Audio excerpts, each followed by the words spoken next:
Three, two, one. We are live. Okay. So Hello. again, hello. Welcome everybody to another episode of Torogi Talk. Today we have, you can see, Ida looks a little bit different. Um, no, we have another guest with us today. So, yeah, I guess we can just start off with introductions as usual. Myself, I'm Gerald Alatin from Vancouver, BC. And the Igorot organization I'm part of is BIBAK BC or BIBAK Vancouver, however you want to call it. My parents are from Mountain Province, Benguet, and Abayo. Charlene. Hi, I'm Charlene. I currently reside in Southern California, so I'm my whole life, and so I'm part of BIBAK Los Angeles, and my parents are from Benguet and Bontoc Mountain Province. So my dad is the one that's from Benguet, and my mom is from Bontoc, and that's just the simplified little gist. What else would you like to know? That's good. What's your family name? Oh, my family name. I'm sorry. My Charlene. Well, now I'm actually Okab Padua, but on paper I'm not yet. Sorry to my husband, who is also Igorot, and he's from also from his roots are Sagada and Benguet as well. So we have our Nice. So yeah, we are a full-blooded Igorot couple. I guess it's not that many out there anymore, our generation. But yes, I'm Charlene Okab Padua. Nice. Right on. Thank you. Mm-hmm. Mark. Oh, me. Oh, so my name is Mark Watan. Sorry, brain fart. Yeah, my name is Mark Watan. I'm living in London, and I'm a part of Igorot UK, but I'm originally born and raised in California in the United States, and my Igorot organization over there was BIBAK of Northern California. My parents are from the mountain province areas, and they moved down to the mountains in San Gabriel. And so my family would be considered like the Bago people that moved. But we're very much still connected, obviously, and thank goodness for Igorot communities around the world that have gathered and created organizations. Jay? Hey, thank you. I'm Mark's brother, Jay Watan. I live in San Francisco, California. So my organization is BIBAK of Northern California.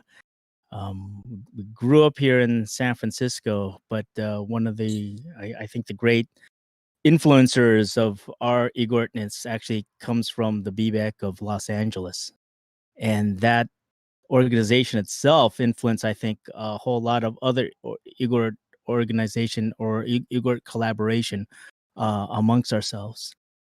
So my story is pretty much very similar to Mark's. I currently serve as a priest at the Episcopal Church of St. Matthew and a chaplain in the United States Army. So we get to great deal of diversity.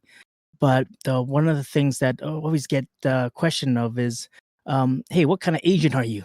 So when I explain, yeah, I'm an Igorot of Filipino American with Igorot heritage, then they start wondering what's that Igorot thing, and it leads to a lot of great conversation. But I think the roots of that actually come from our elders who originally were collaborating with all the folks down in LA to make sense of what it meant to be in this diaspora, to be Igorots living outside of the Philippines, still maintaining who we are.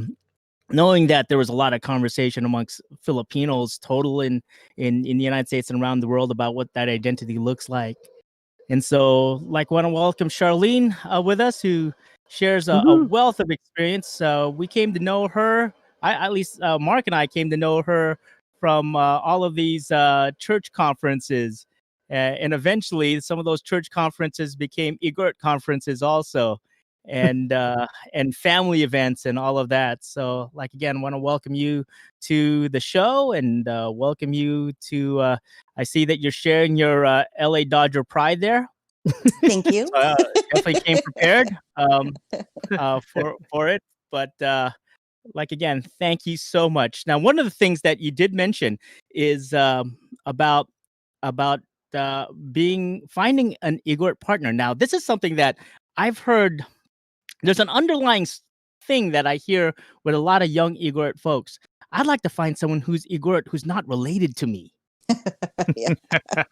Was that something intentional luck. that you kind of like had in your kind of like mind about like marrying someone who is Igorot or finding someone Igorot? I'm not really sure. Because actually KG, my husband, and I, we got together when I was about like 18. So as an 18-year-old, I didn't think that I was going to marry him back then. But I did know that it was a lot easier. Number one, for the fact that he was Filipino and Igorot, I was thinking that it was going to be easier in terms of like my parents being approving, that my boyfriend at the time. I do joke around with him I joke around with a lot of people saying that if we weren't married, I probably would be calling him my cousin because, that's just how we all are. Yeah, that's right.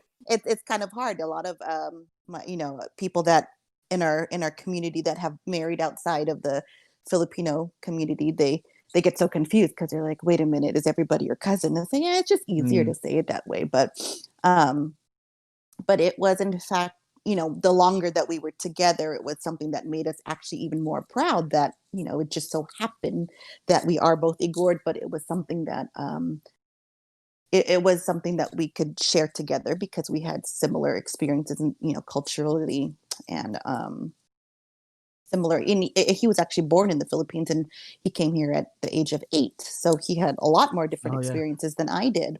And so, and then I was the one that was more involved in BIBAK Los Angeles, and I'm the one that learned all the dances. And he's that, kind of shy kid that never learned how to play the gong. So he's always, the first time he ever danced was at our wedding, and he knew that he was going to have to. So, but after that, he hasn't performed with us, and so it's something that, it's a nice little blend that we do share with that.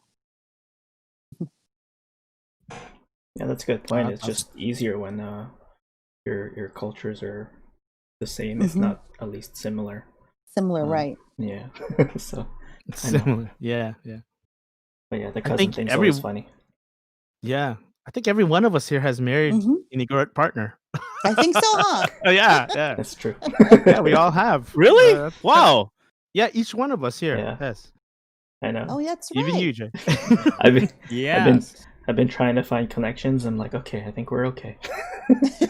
Oh no, that's the first thing I did. We've had to ask, and there's a couple close calls. It is weird when your family, it's when your in-laws already know each other, already know the same people, and of course, like the invites for the wedding was like, I'll let you know these people too. Like, oh, I know them too, and it's like, oh, please, are we related? No, please, no.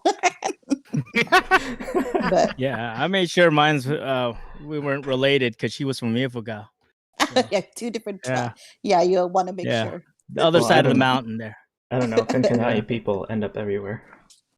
Yeah, that's true, huh? I mean, that was one of the first things I definitely checked up on, and I might have mentioned it in the earlier podcast. But when I met my wife, the first thing I said was to make sure I didn't call her like, make sure. Although Filipinos do it, they call their girlfriend's parents auntie and uncle. Oh yeah. Yeah, but I kind of didn't want to do that just because there's so many Good move. There's so many issues. There's so many issues amongst Igorots, like who are like so closely related, like fourth cousin, and they don't even know it. That kind of thing, or a third cousin. Pretty sure that's in my heritage. Yeah, we got that. Yeah, we have one. We have one first too. cousins are my great. Not one. Great. Yeah, we have more than one. But sometimes that happens when people lose, especially when they move away. And then somehow later on they meet each other and they feel this unusual connection, and then they end up like building a relationship, not realizing that connection is really your DNA talking to each other. It's not. It's It's a good way. But it is what it is, you know. Love is love. Mhm. I'm not saying I'm pushing that, but like it is what it is. Because Mhm. we know people in our family who are like that. And they have a wonderful family, and Yeah, they got they're strong well loved. relationships. There's So very hey. strong relationships. And That's good. Yeah, they but don't. for my wife and I made sure, because you know what, my wife and I are related by marriage, See, through same. a common cousin, right? Right. It's Even you weird. and Like, I are now related through marriage. yeah, you're related to my Yeah, husband in a yeah, way. exactly, through the Padua family. Yeah. So it's kind of Oh. like, Yeah. yeah, but we made sure neither side from our common cousin, because she's related from the our cousin's mom's side, and I'm related through our cousin's dad's side. Hmm. So, but they aren't related, so we made sure of that. See, I think what's great is that like before ancestry.com, like Igorts already like took great care of knowing their family trees. You know, like somebody, at least Definitely one helps. or two people in each family, I would think, have a good grasp of it. And I feel Yeah. like that's, they still have clan reunions, and so the fact that they Yeah. do that, at least then we can keep track. Because I'm like, okay, we only got a few. Maybe here in LA we've got three of us, 3 or 4 of us couples that are, Yeah. have full Igorot kids. They're like, well, we're not related. Okay, we can try to hook them up. That's right. That's right. And one of Play the common matchmaker. ways they'll do it's like everybody would get the same middle name or same Igorot name, right? So like in my wife's Oh, family, yes. there are so many people with the name Lasan. There's like a bunch of cousins, and all their Igorot names are all Lasan, and they have that common name to make sure that everybody, in the future, They they don't know. know how many generations in the future, Right. at least everybody will remember that common ancestor. Oh, And wow. my father-in-law even told me that's like how some of his relatives, because obviously some Igorots move down to Away. the lowlands, just like our family did. They moved to the mountains, and when people are so far away, they don't remember who's related anymore, Mhm. or because the elders have passed. If some elders have passed that can't tell them the stories, then yeah, there is kind of a danger of that happening. But if then you find out, oh wait, his Igorot name is Lasan, or another common name that they might have, then they would automatically know, oh wait, that's my old relative from in the Yeah, it's past. true. Like, what's it called? The in-laws really wanted. Well, I guess they've named my kid or his Igorot name Galilid now. Yeah, Just Oh. for the Galilid clan. I know that. that's the Yeah. clan that I'm like, Wendy's part oh, of too. okay. Yeah, on that side, yeah. Wife's Yeah, side. the Basal So side. yeah, that's true. That's cool. This thing, I'm like, Mm. am I part of the Basal tribe? No. Your son good. is.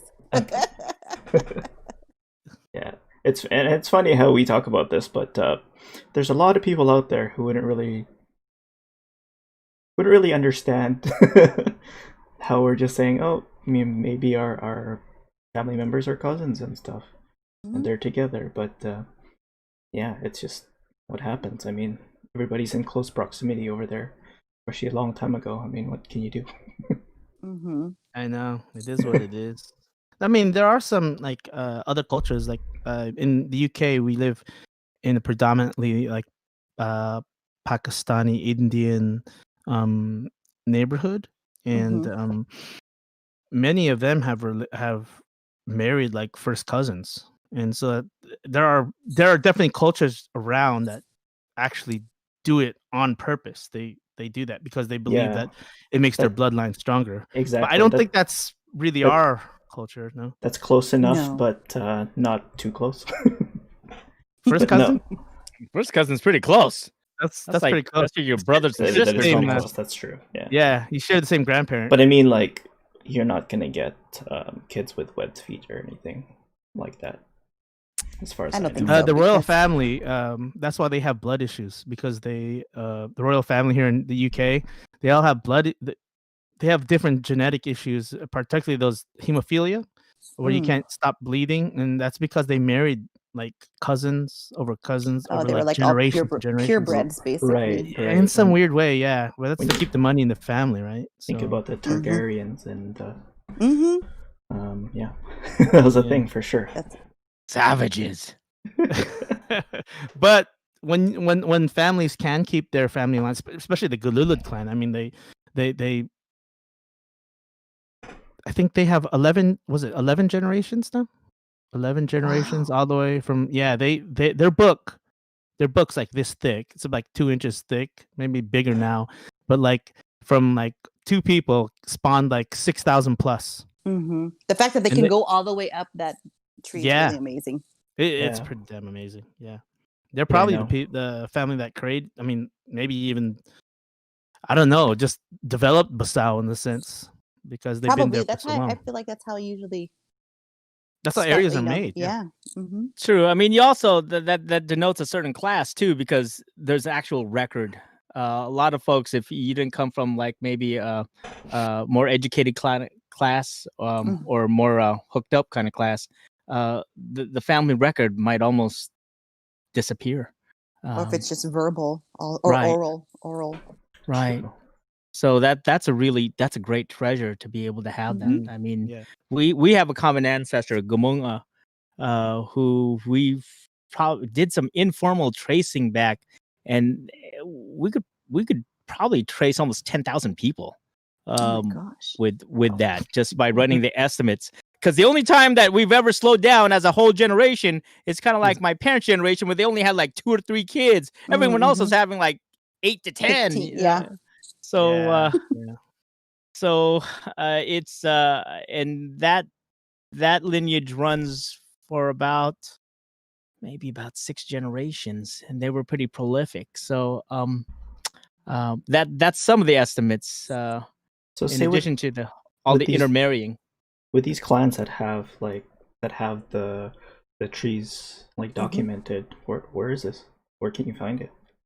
You can. I'm actually part of the Laoyan clan, which is in Benguet, and because okay. but that name got lost in my family because it's all the women. Like my great grandmother was a Laoyan, but then she married and she had a daughter who also married, and so that name, the Laoyan name, got lost. But what is it called? They made a book back in 1994. So of course it's due for an update. But that one can actually be found in I found there's like a new museum in Baguio, but they were selling them there in just their bookshop. So I think as an example so the way that they designed it was that really, because when you mentioned that, like there.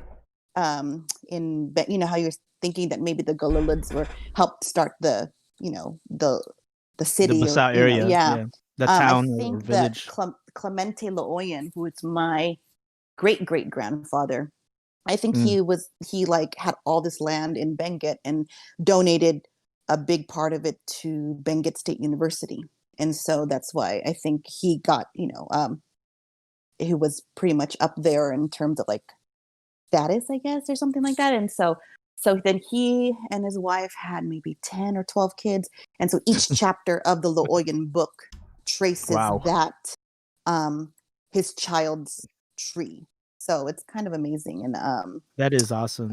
So that's where I feel like, at least, and then on my mom's side, in Bontoc, it's a little bit different, but they still had a clan reunion, and it was just kind of like led by most of the people in Bontoc, like, they either stay or they go, so the ones who are attending these clan reunions are mostly the ones who are already all there and they'll still live there. And I was just kind of watching how, because the Laoyan clan, they have a reunion every 2 years, and then my mom's clan, it was very community based and stuff, and so there's just like one person that they're just rewriting it over and over. And so I was like, gosh, if they could just get like the funding to like make this work. And so I guess that's what they did with the Laoyan side, because my auntie Ursula was she was Ursula Dowie. She's the one that was in charge of, she used to be the principal of Brent School in Baguio. So she kind of helped lead the procurement of all of the information before a lot of the elders passed. And so that's how they kind of created that book. Now, I don't know about how they're going to do with the update, because it's now, how many, I was probably 10 when that one came out. And so it's been 16 years, I think. 26 years? 26 years. Yeah, that's due for an update, man. That's like 2 generations already that came through. It is already. It definitely is. It's probably another 1,000 kids or something like that. If you like add them all even up, more. It is great. Yeah. So I feel like we had a simplified little book. And so that's where I think, but then I don't know. I mean, like, yeah, thank God for Facebook, but I don't know how they're going to add to I it or know. who's going to do it. You know, that's the worry. Who's going to want to take on this project?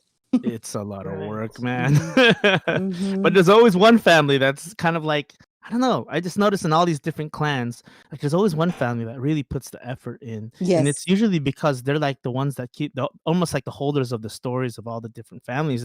And you know, we found out more about our relations during our wedding back in 2004, our dawak.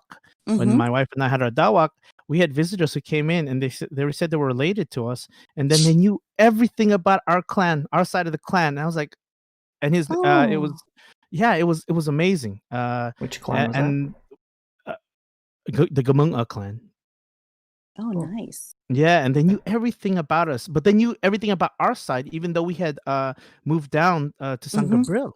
And so, like, I was really fascinated. His name is Mark, and he actually moved. Well, him and his mom were the ones that were really putting everything together, and they were just doing it by hand during that Wow. time, just Wow. writing it, right? And I remember when we went back into, you know, back home. He sent me like all these long listed scrolls Oh of my all gosh. the different families. Yeah, man, it was crazy thick, and um yeah, it's so cool that they were able to do that even though my family had moved away, you know. And there's, like I said, there always seemed to be one group amongst the different clans that just has the heart to do this, and Mhm. I'm glad that they do. And you're right, Facebook has helped a lot because it's a new thing, I think, for most of the families to start doing reunions. That's like a big thing in the Philippines now, especially amongst Mhm. Igorots. It's like just to make sure that we're holding family ties. And even my mom's side of the family and is doing that. They've been doing it for a while now. But you know, like uh, even what even my dad's grandmother's side of the family is also doing it too. And actually, It's even every side of the family, every Mhm. I don't know, they're all Somebody's doing right. it. It just Yeah. well, it's yeah, someone's like families are getting together and doing these family clan reunions because I think it's, I don't know if it's getting popular, but you know how things catch on in the Philippines. Once they see Mhm. one big family, they're like, "Hey, we can do that." You know, Yeah. I don't know if it's a sense of pride or it's a sense of when, see, that's the thing. This is like when one family or group of folks sees another group do it and they see it successful, then they Mhm. know, oh, it's possible. And so it just kind of carries on Mhm. and But it's definitely a good thing that it's catching on. It's yeah, good that yeah. people are doing it. I mean, yeah, when we were there for ISE, we had 2 reunions on Mhm. Audrey's side that we went Oh to. So wow. Both yeah, sides Yeah. of the it's family, mom and dad.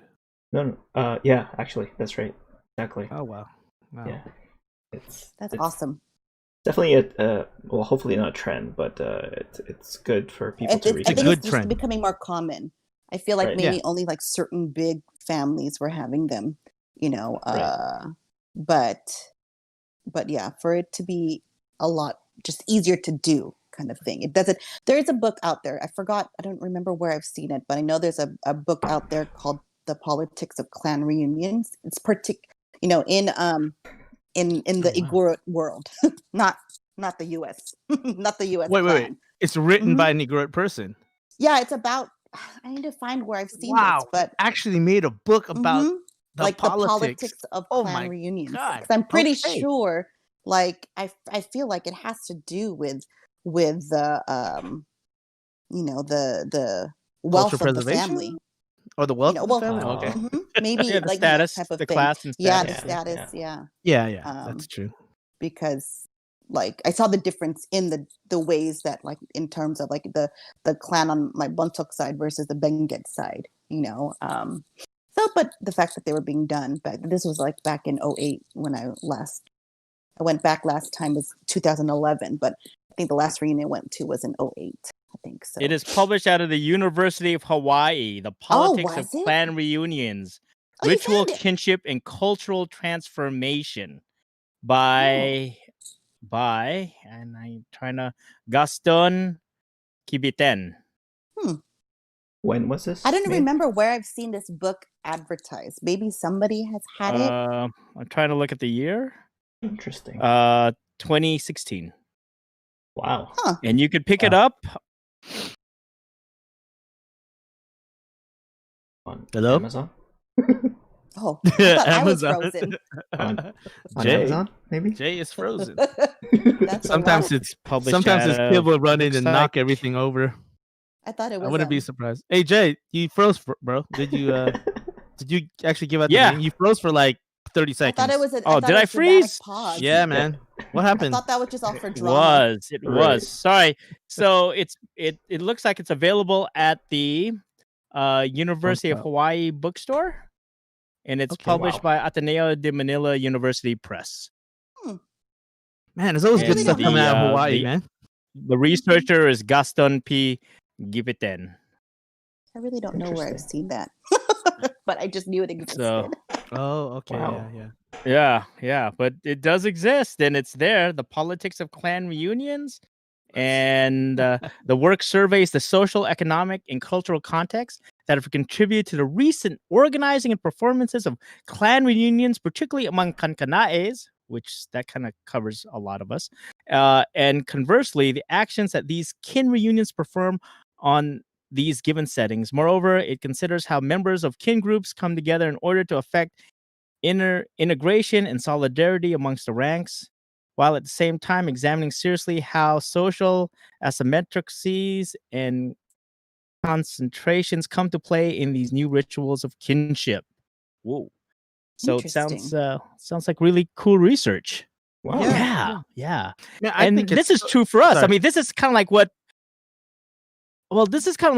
these for us in the diaspora, who are kinship amongst each other is comes through our cultural organization, and because our families are much physically smaller here in Right. in the United States, and we're almost relegated, depending on the location that we live in, to nuclear sized Yeah. families. Mhm. And That's right. so it's I think this is really interesting to kind of pick up. Might just order it. Yeah, why not? I mean, like, I think it's so interesting because, like, there's something about reconnecting with family you don't even know, and Mhm. realizing that you have such kinship, like, not only around the world, but just a larger body of family that, and I think there's something about that kind of makes, like, everyone's trying to feel a little bit more whole.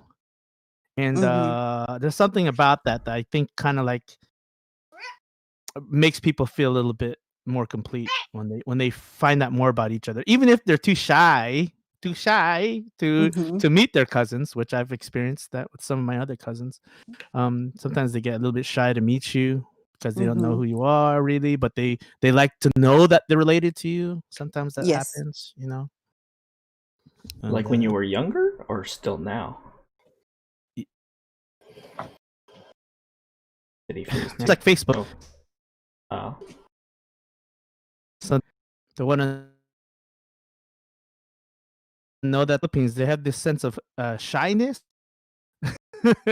So, like, sometimes when they know you through Facebook, when they meet you in person, there's some of them, my relatives back home, they've experienced a sense of shyness that they don't know how to approach you. In They the don't know Philippines, what to yes, say, for sure. and the same way I'm feeling the same way too. So I've definitely experienced that back when with one of my cousins when we had our dawak in 2004. Like we were like sending email messages back and forth for almost like a couple of years because he found out about me through Friendster. I had that. Wow. He found Wow. Friendster. Yeah, that Wow. old school friend.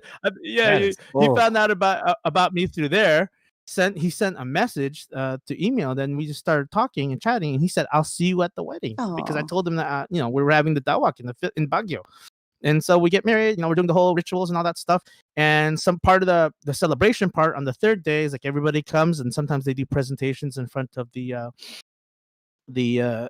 married couple, as you guys know when you've gone back to the Philippines. And when I was there, I kept on looking around. Where's my cousin? Which one? I know almost everybody here is related to me, but like, which one is he? I was waiting for him to come tell me. So everything is finished. We go back home, and he sends me an email. He said, sorry, cousin. I was too shy to say hello, but I was there. I was singing the Tajang group. So he was singing in the choir, the Tajang choir that came, but he was too shy at the time to say hello. And I was like really wanting to see him too, and meet him for the first time. And he's How from is my his mom's side, English? the Zapatan side. His English is actually really good. Just as a lot of folks in the mountain province has pretty decent English. So I mean, in the Cordillera in general, they have pretty good English. Yeah, that's also a testament a little bit to a little bit of maybe a little bit of the privilege that we have too. Yeah, for just, definitely. Being from outside of the Philippines. Sometimes there's almost an awe about it that people attribute to our folks out of there. It's almost as if, well, those guys made it, or maybe they were lucky enough to be to be outside. And I don't know if it's that lucky. I think that our lives are something that we can create and make, but at the same time, that's definitely something that can be hard for folks to overcome. Yeah. And That's it's true. definitely, even though our people have moved forward in different ways, like I think it's almost ingrained. There's a sense of like I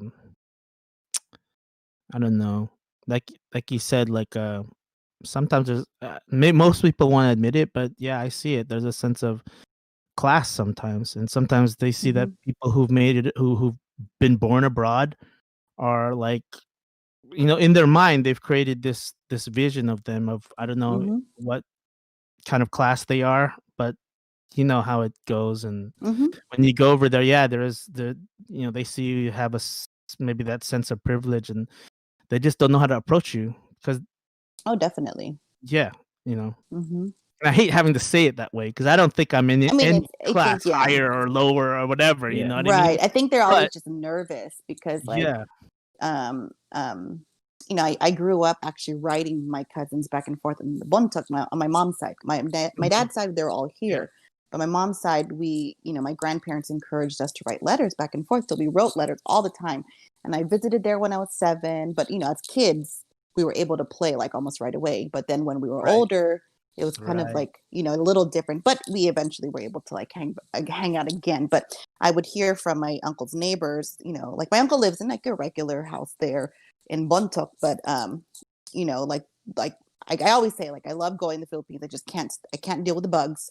And like I am not a bug person, even though but anything else, I understand that I'm in a third world country, so that stuff doesn't bother me. But I know that like other people have visited from first world countries and have made it obvious, like they'll go stay at the hotel, and not at their relative's house. So like that, whoever you're going to interact with, depending on how much interaction that they've had with other people from outside of where they live, like that always dictates, like, I think how their behavior is with you. But I feel like a lot of us are especially at this age and the experiences that we have, it's not like that. As you look past all those inconveniences of being in a third world country, because and so once they see that, like, they realize, oh, okay, you're here, like, you really appreciate where where you are, kind of thing. But once I think people understand that, then kind of the barriers melt down.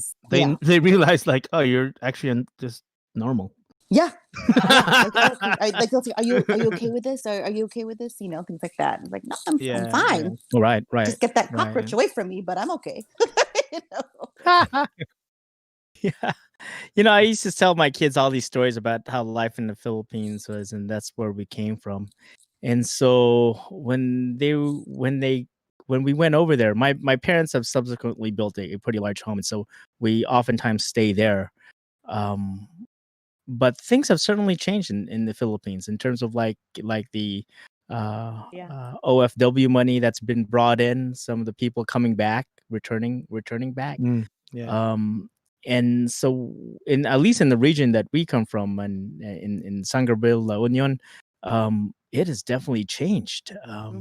so my kids, they don't believe any of these stories I used to share when we were going there as a kid. It's true. Like just dirt roads. Oh, I didn't see any. I saw kind of dirt roads, but most of it's paved, and yeah. and They even just- though yeah, yeah, we totally missed that on that part. You guys went up to the mountains too, right? And we there's a did freaking road there. We did go up to the mountain. Like we were talking about Umbacloud You go to Road. We'll have Filipino? all of these. You have to cross over the rivers, and that's part of Mhm. the road. No, that's gone. It's all it has bridges a now. There's weird, road man. there. So like a lot of some of the stories that I remember have certainly changed, and that. So my kids, the way they've experienced it, yeah, they love to go back. But and in fact, there was supposed to be a family reunion in June, but of course, that Oh wow. that didn't happen. So, but it's really interesting how things have changed and kind of like the perception of it. Yeah, the bugs still do exist. You gotta love the big ass roaches, man. Those That's are the not my friend. flying ones. I think the hard part Right. is when you go there and you look at the prices, like, man, those are American prices. That's Oh, Dude, yeah. especially in Starbucks, like Yeah, you go to the I can't Starbucks, believe it's the that. same thing. You're can't. still paying $3.50 for a coffee. Mhm. Yeah. I don't know how some people there can afford that. Yeah. That's That's why I'm OFW glad. money. Yeah. It's hard to go. I'm like, oh my gosh, I can't believe people afford this stuff. But then I go to the province, I go to Bontoc, and then there I'm like, okay, 25 cents for coffee. That's good. It's the nice So. native coffee too, right? Mhm. right. Yeah. So over there, it's a lot less. I feel like Yeah. depending on where you go, And it's good and strong. Yeah. Mhm. Mm. So Sorry, we've kind of moved away from that's the. okay. think This we is what tend we to do do that. often, actually. Yeah, Yeah, I don't know if you've heard the podcast. We just kind of we go off in It is what it tangents, is. which is fine.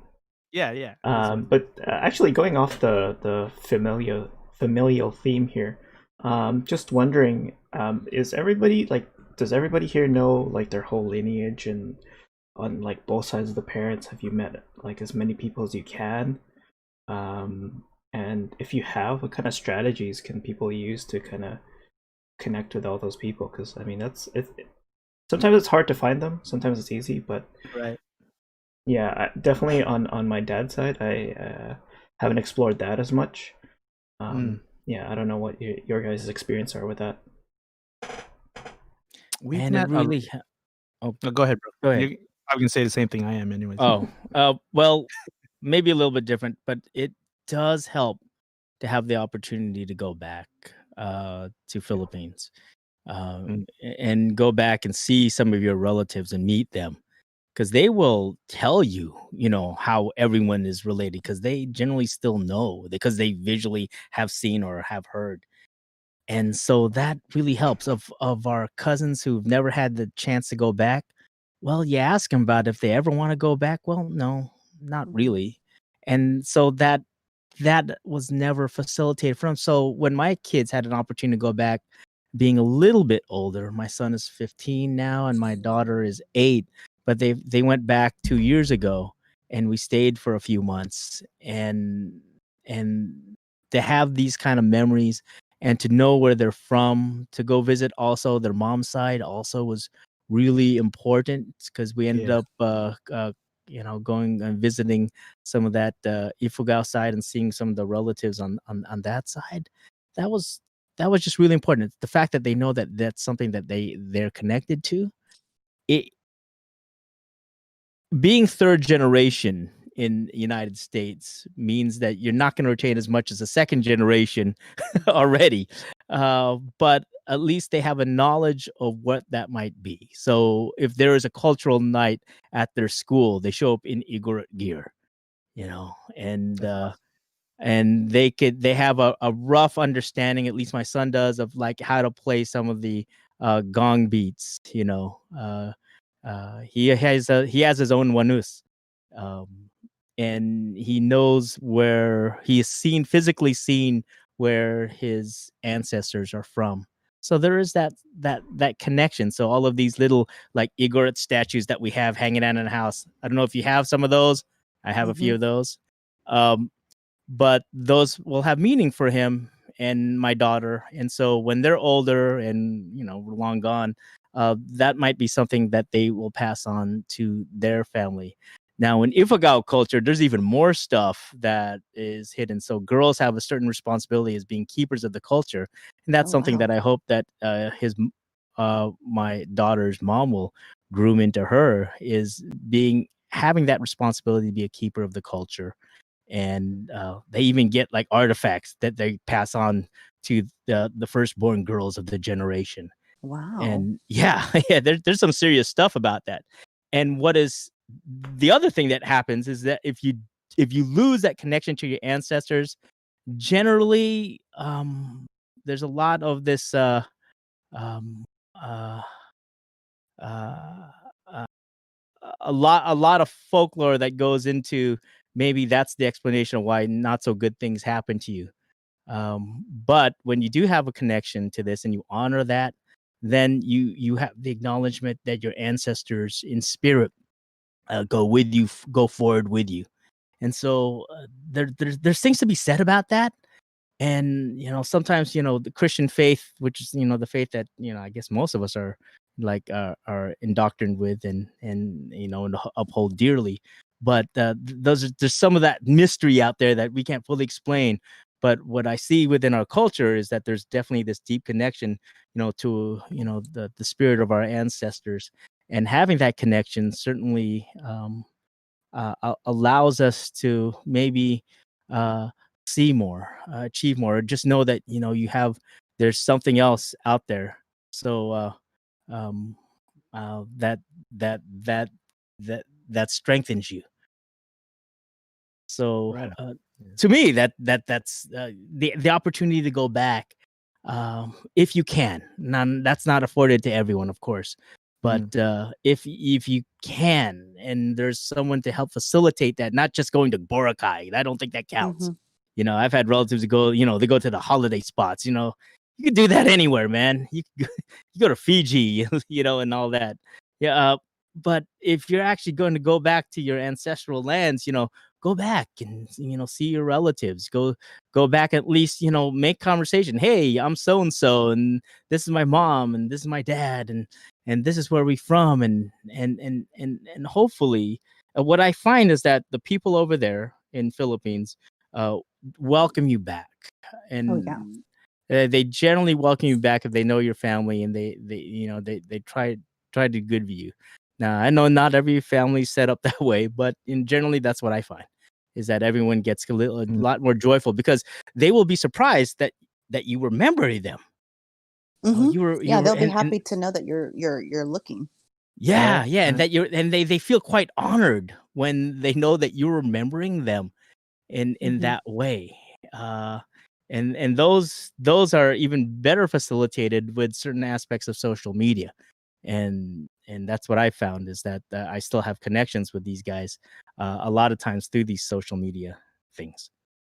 So what were you going to say, Mark? Well, yeah, I'm gonna just write off that, and another thing that folks can do to reconnect is to learn as much as any language in the Philippines as much as possible. Usually, for most folks, they'll be, especially most Igorot folks, if they're not learning Kankanai or their native tongue from either Kalinga, Ifugao, or whatever, or or in Ibaloy or whatever, like you can learn Ilocano.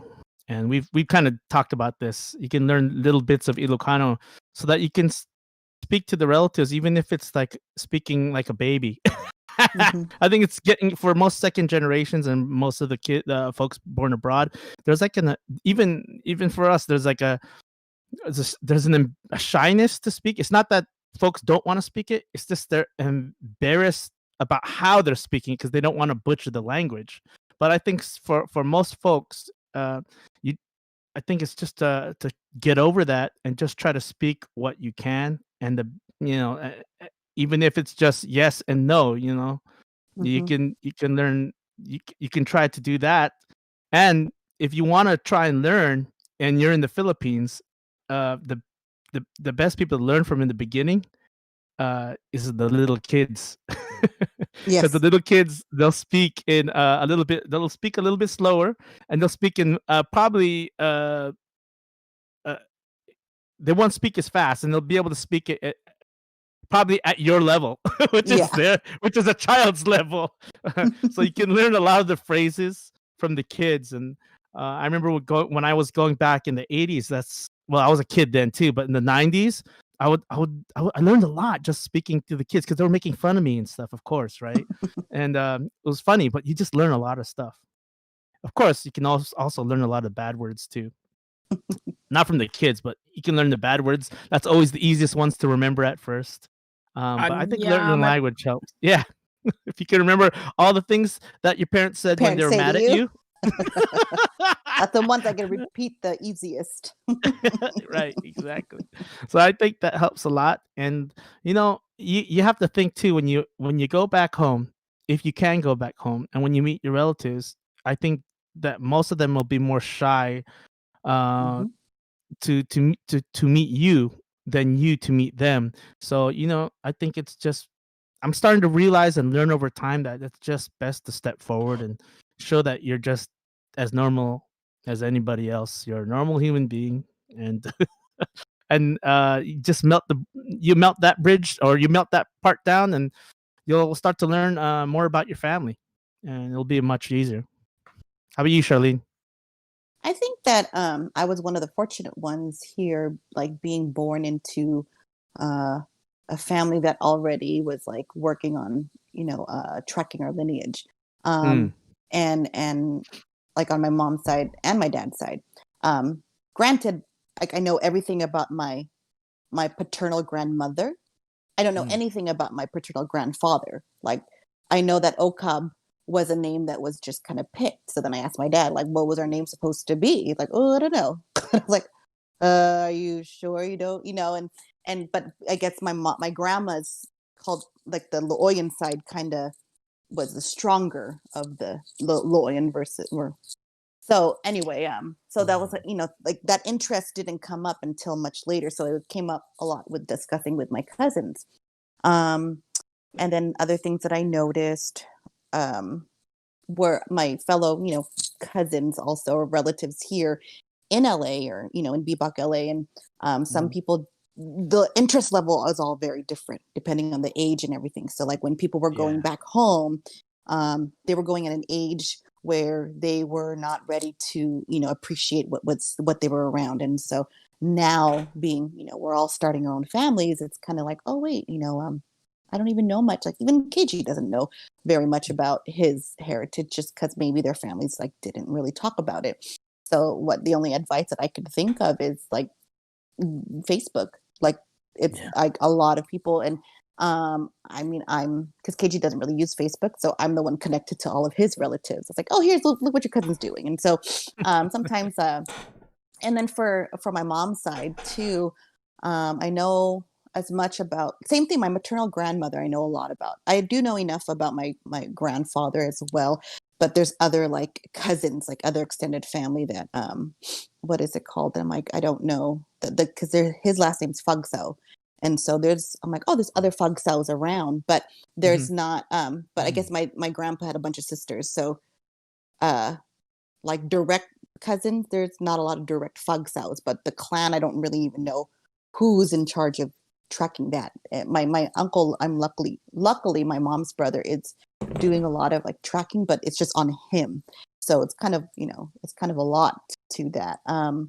But again, like I think that if you have some sort of interest, sometimes I'm just bored and I'm like, oh, I'm going to find somebody out there with the last name Okab or Fagsao or somebody else that may or may not, do we have common friends? Do we have common, who are you? And so if when that interest, I think, sparks, it's that, that's like your first almost, type of thing. I think it's something that ancestry.com would do for you, that you would have to, they just find your common, I think they just find common last names. I'm really, really sure. But yeah, I think that's the only thing I would think, if you can't go back home, because yes, you go back home, you find one person, they'll know exactly who you come from, basically. Yeah, that's true. That's awesome. Yeah. And well, the thing about Facebook too is yeah, just having the last name doesn't necessarily mean that they come from the same lineage. Because Yeah, that I is true. remember looking one time or a long time ago, and then all these people from Turkey came up with the same last name. Oh.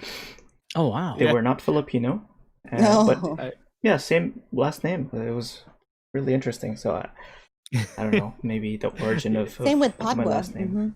Padua, there's- yeah, that's right. Padua, Yeah. there's not a lot of not Filipinos, but Yeah. but actually Cage's aunt she's like doing a whole, it's all on her that she's just tracing everybody's lineages on their own. But it was a name that changed, that his Cage's grandfather changed his name when he joined, back when all of the army stuff, everybody was coming, Yeah. the visas, all those things. So he changed his name completely from like Pedro, I forgot, Balitag or something, to Agustin Padua. So that was his, and I know that my grandfather Ernesto Ocab changed it from like T-Wing, I think is but I Oh, asked my wow. dad, and like, you think you go to your parents, but then sometimes there's like, I don't know, that's, so I have to, then you kind of try to see, you can ask, is there an uncle or auntie that kind of knows a little bit more than my parent does? And hopefully there Yeah. is,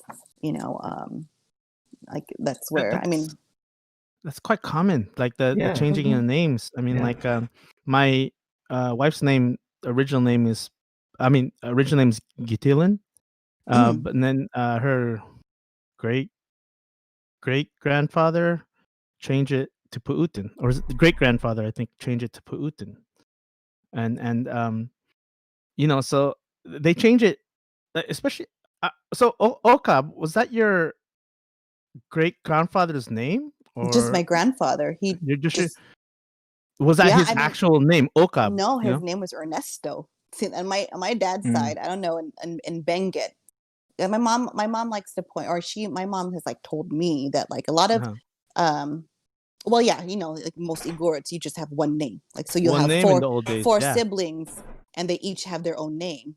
Right, And then right. but when what is it called? When the missionaries came, they gave them They a gave the first name. Christian name. So those four names became the, same. Right, I mean, same family, different last names. right, But right. I don't know where, but from my dad's side, the Benguet side, it was already like, I only know up to my great grandfather, and his name was Clemente Laoyan. So obviously there's already the influence was like there. And then all of my dad's siblings, they all sound like they're named from presidents, because it's like Harrison and Newton and Goodwin and Johnson. And I was like, where did you get these names from? Nixon? Anybody Wow. named Nixon? Wow. Wow. But yeah, so I don't know where, but I try to ask my dad, and he's kind of like the middle kid in the 16 of them. He's in the middle.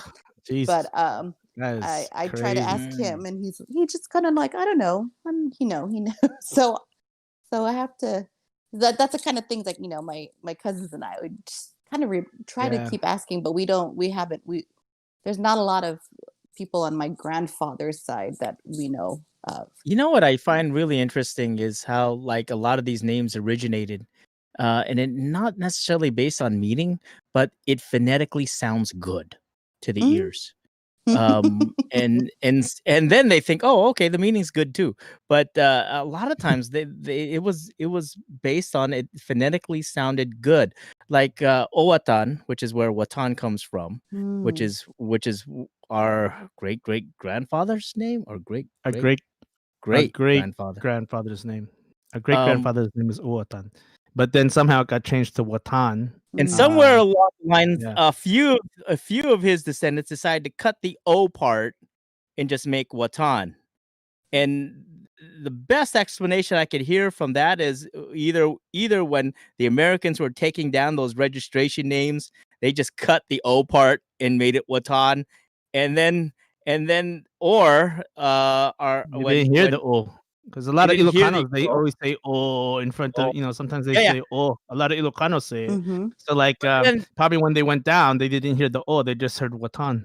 Yeah, and then when they heard it, and then our ancestors looking at that, it's like, oh, okay, that sounds good. Mhm. and they don't bother to go back and change it, and maybe because it's so much of a hassle to change it. Well, But yeah, they're walking by foot. yeah, so then they're just like, oh, okay, that sounds good, that's the name. Mhm. And so a lot of times, if it phonetically sounds good, we had an uncle who changed the spelling of the name, Poklai, which is pronounced Poklai, but it's spelled in several different variations, which is my dad's mom's side, Mhm. but it has several This is different the side that's variations related in it. to KG. Yeah, Oh. yeah. The Poke Life side. And so the variation spelling of the name is different. My dad takes it on as Puclay. That's the original spelling, yeah. Yeah, that's one of the spell. But then my uncle changed it somehow to Poklay. He wanted it to be closer to like the modern What it Filipino romanization. Yeah, because Oh, the modern Filipino romanization, there's no C, there's just K. Oh, I didn't know that. Oh. That's the Tagalog from the Tagalog writing, right? But I think he wanted to update it, is what he did. Because if you'll see in a lot of these clan reunions, sometimes people have the same name but spelled differently. Yeah. Like my cousin, her last name's Tawakan, right? Gosh, there's like 10 different spellings of Tawakan, you know? Oh, how Like, funny. yeah, and that's sometimes with the also on Q. our grandmother. That's our grandmother on our dad's side's mother's side on her mom's side. That's the Tewakan side. Interesting. Yeah, that's pretty common. So like that's how I was like, wow, Ukab. I wonder if what's interesting too is that people's names change over time too. Like the Gitilan to Pautun, there was a reason why he was the name was changed, and that was because of his personality. He's born with one. His personality when he was born gave him one name, but then like later on when he grew up, his personality, or his deeds, and what he's done changed. So then they changed his name to Pautun. Wow. Yeah. So that's interesting. There's definitely a lot of like naming where things sound good, so they do it. But from what I mean, that's usually like with the dances and how you play, like like patong, right? Means like to hit the gong with the stick. But like when what I've learned is like people name things because of the sound.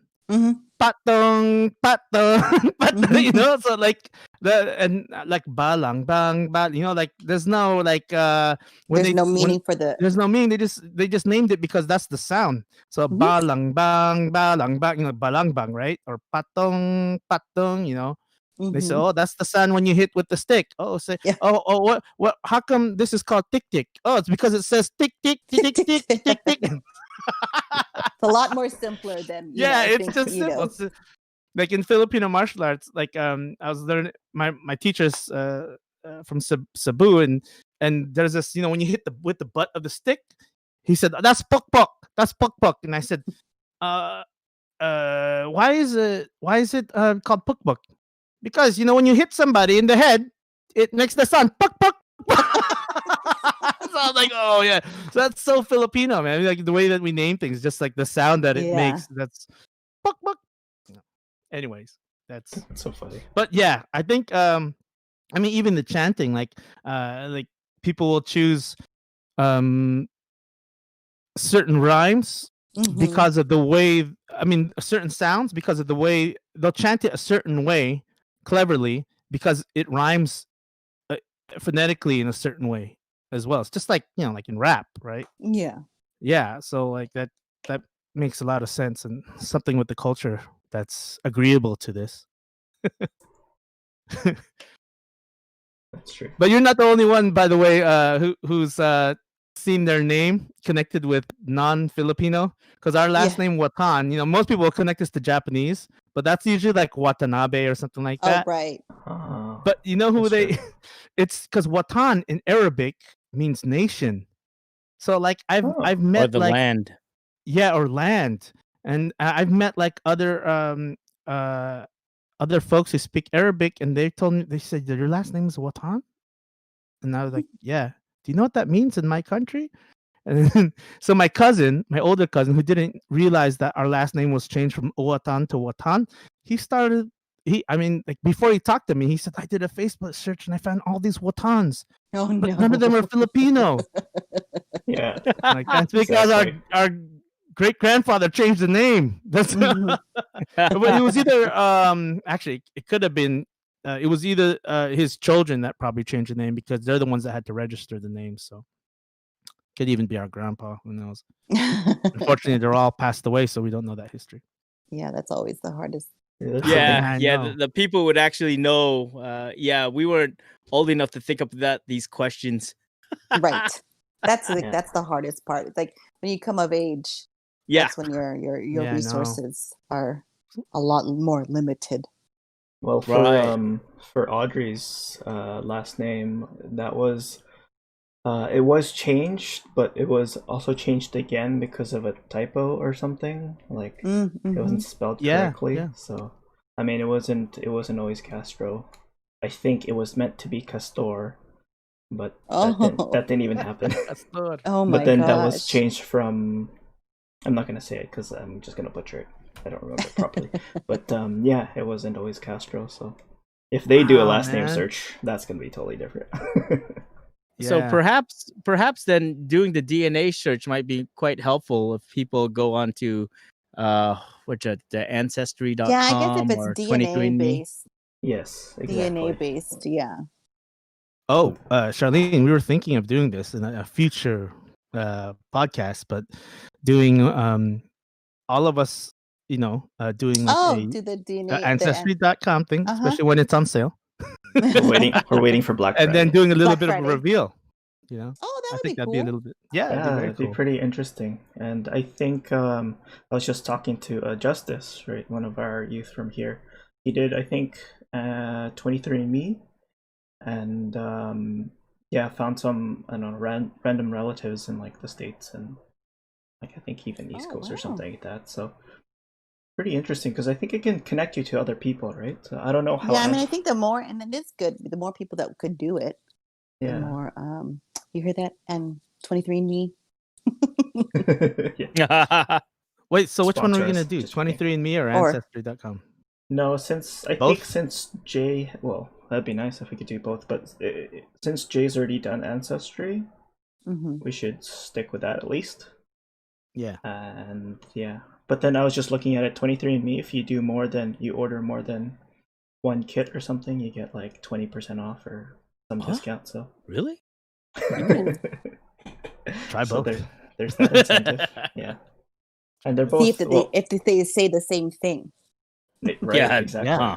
Exactly. That would be interesting. Yeah. Yeah. That'd be good to do a Uh, comparison on both. You're yeah. right. But they were both, what did I see? 129 Canadian, so same price, unless you want like extra features, which that's fine. I don't care. The Yeah. basic's fine. It was interesting because Jay found that we were related to some folks in Bingit Oh, in our own BIBAK. So wow. we're like, we didn't realize that we were related. Actually to them, but- related to them. Yeah.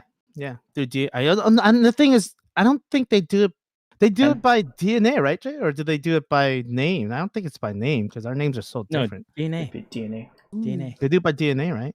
Mhm. So That's cool. But that means they've taken it as well for them to be able to. that like means it? they took it as Yes, well. Yeah. yes. They The only people who've taken it. That's good. Interesting. And in fact, we'll probably have her on the show. She's a dancer, so we want to talk about different, professions and lifestyles that people have chosen amongst the community. And Exactly. she has her own podcast too. So Nice. Oh, really? yeah, Awesome. Trixie Akio. So Nice. Hmm. Yeah, that's a good segue into Into- since we've been talking about a lot about like the diaspora in the past few podcasts at least. I think one of the things we're wondering, Charlene, is what your first of all, what your experience was. Sorry, you weren't born there, right? In the States, No, were you? I was born Yes. here. You were born in the States? I'm sorry. Yes, I was born in Los Angeles. Okay. Mhm. So just And- wondering what growing up there was like, because for the Watan boys there, they had an interesting welcoming to the neighborhood. I didn't really experience the same thing, or at least, yeah.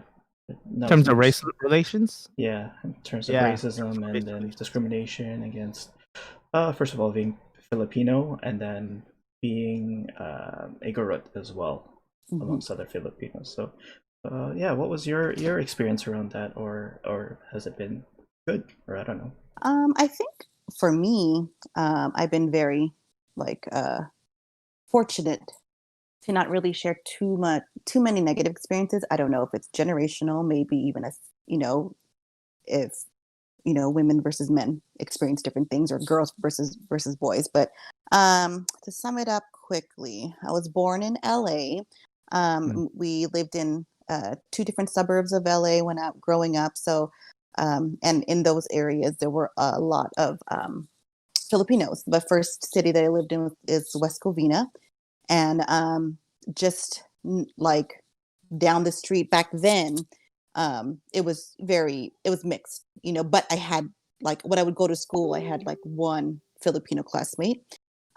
We were, I think, of course, predominantly I went to an Episcopal private school as a child. Wow. Yeah, there was not many, but where IIC was held was my elementary school. How was your school? St. Martha's. Yeah, there were only 3 of us, so the 2 other Filipinos outside of my class were my cousins, Jeff Bawayan and Leslie Ocab.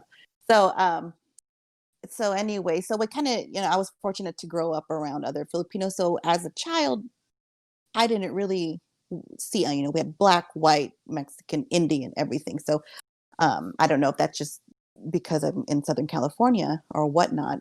So I never really grew up with that. I just knew about, and being born into a BIBAK and Episcopal, like Filipino Episcopal organization that we had at our church.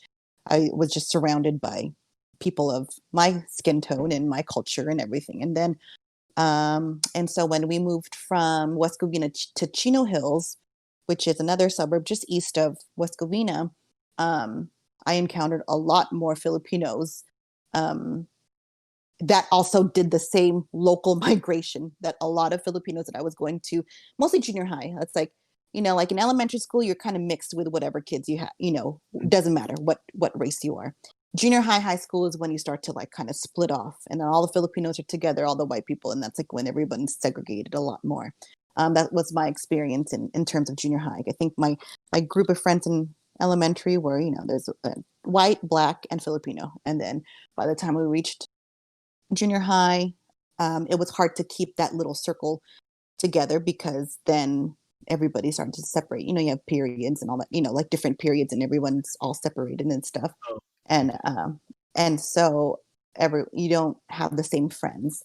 And then the only the only negativity that I did experience, it was more of that like awestruck, oh, what, you're Igorot? Because mind you, that's when I was in high school, that's when I started, of course, hanging out with more of the, like, we just sitting around all the other Filipino kids, your class. And so I remember that's when AOL Instant Messenger was just starting out. So then everybody had like their screen names and everything. So my AOL. screen name, my screen name was Lady Igorot, like Lady Igorot 4. And so when you're sharing those with each other, like it's like, oh, most of them are Pinay this, Pinay that. And back then too, I already had like a sense of pride in being Igorot because by that time I was already performing with BIBAK, and so you kind of I always had this sense of pride, and I wanted to like kind of show off or say something and about being Igorot. But then they're like, and I would hear like people say, oh, what does your screen name mean? Oh, that you're Igorot. Like, are you guys headhunters? Like, aren't the people with tails? And so I'm like, what are you talking about? Then 4 years later, like later down the road, when my classmates were doing their and again, like our in Chino Hills, there's a big Catholic church, predominantly Filipino congregation, like hundreds and hundreds of Filipinos that attend. And so they would have a Philippine cultural night. That was my first take, or my first experience in anything like that. And so later on, I said, a couple of my other classmates that would say like, oh, you're Igor, like I'm doing your dance in at PCN at St. Paul. And I was like, oh, what dance are you doing? It's like, the Eagle dance. And I was like, what Eagle dance? Which one? And so I'm just like, what do you know the one like the girls, I was like, I have no idea what you're talking about, and of course, we were like fortunate to go continually to like we had the Phil-Am groups that are here go and participate in some of those performances, but it's hard. Again, being a teenager, you just go, you perform, you leave. That's kind of it. You don't really know the impact of that you're displaying, like our culture to these people who are coming, that are wanting to come see it. So we didn't really have a lot of this discussion until later on, until everyone's like, yeah, does everyone think that we're like headhunters?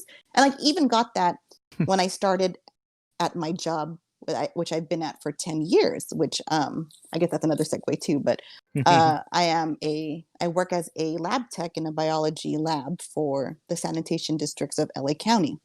And so when I first started 11 years ago now, I met a couple of my Filipino coworkers. There's, quite a few of us.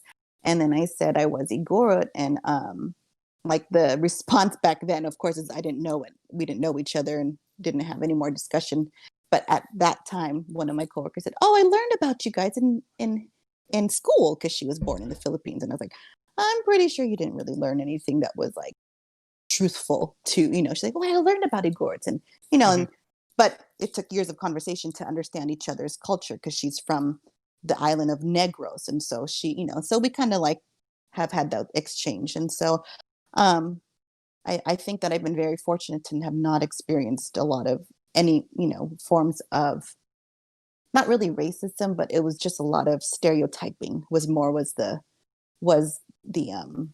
that I've experienced. And it makes me laugh, because some of these people who have said those things to me in high school, I'll never forget who they were, because some of them have actually turned around and have had a successful business in Filipino cuisine at a restaurant, in LA. And so I'm just like, wait, and using kind of that there's a lot of Filipinos that are really looking for that decolonization of their Philippine identity in terms of the Philippine American diaspora, just the general, there. And so, I mean, and I've seen a lot of different types of, I think that a lot of the discrimination, or more the stereotypical statements that are made, it's just a reflection of who their parents were, I think, because, and, my only experiences were in stories of my parents who, they would like get made fun of because they couldn't speak Tagalog when they went to college. And so that's why they all learned Tagalog, but they can't speak it the way a true, and that was another thing that I remember when my high school friends were, Filipino, and I brought my niece around. They said, "Oh, is she full? Is she full?" And I said, "Oh yeah, she's half Igorot, half Tagalog." And then they were like, "What does that mean?" And I was like, "Oh, you don't distinguish between."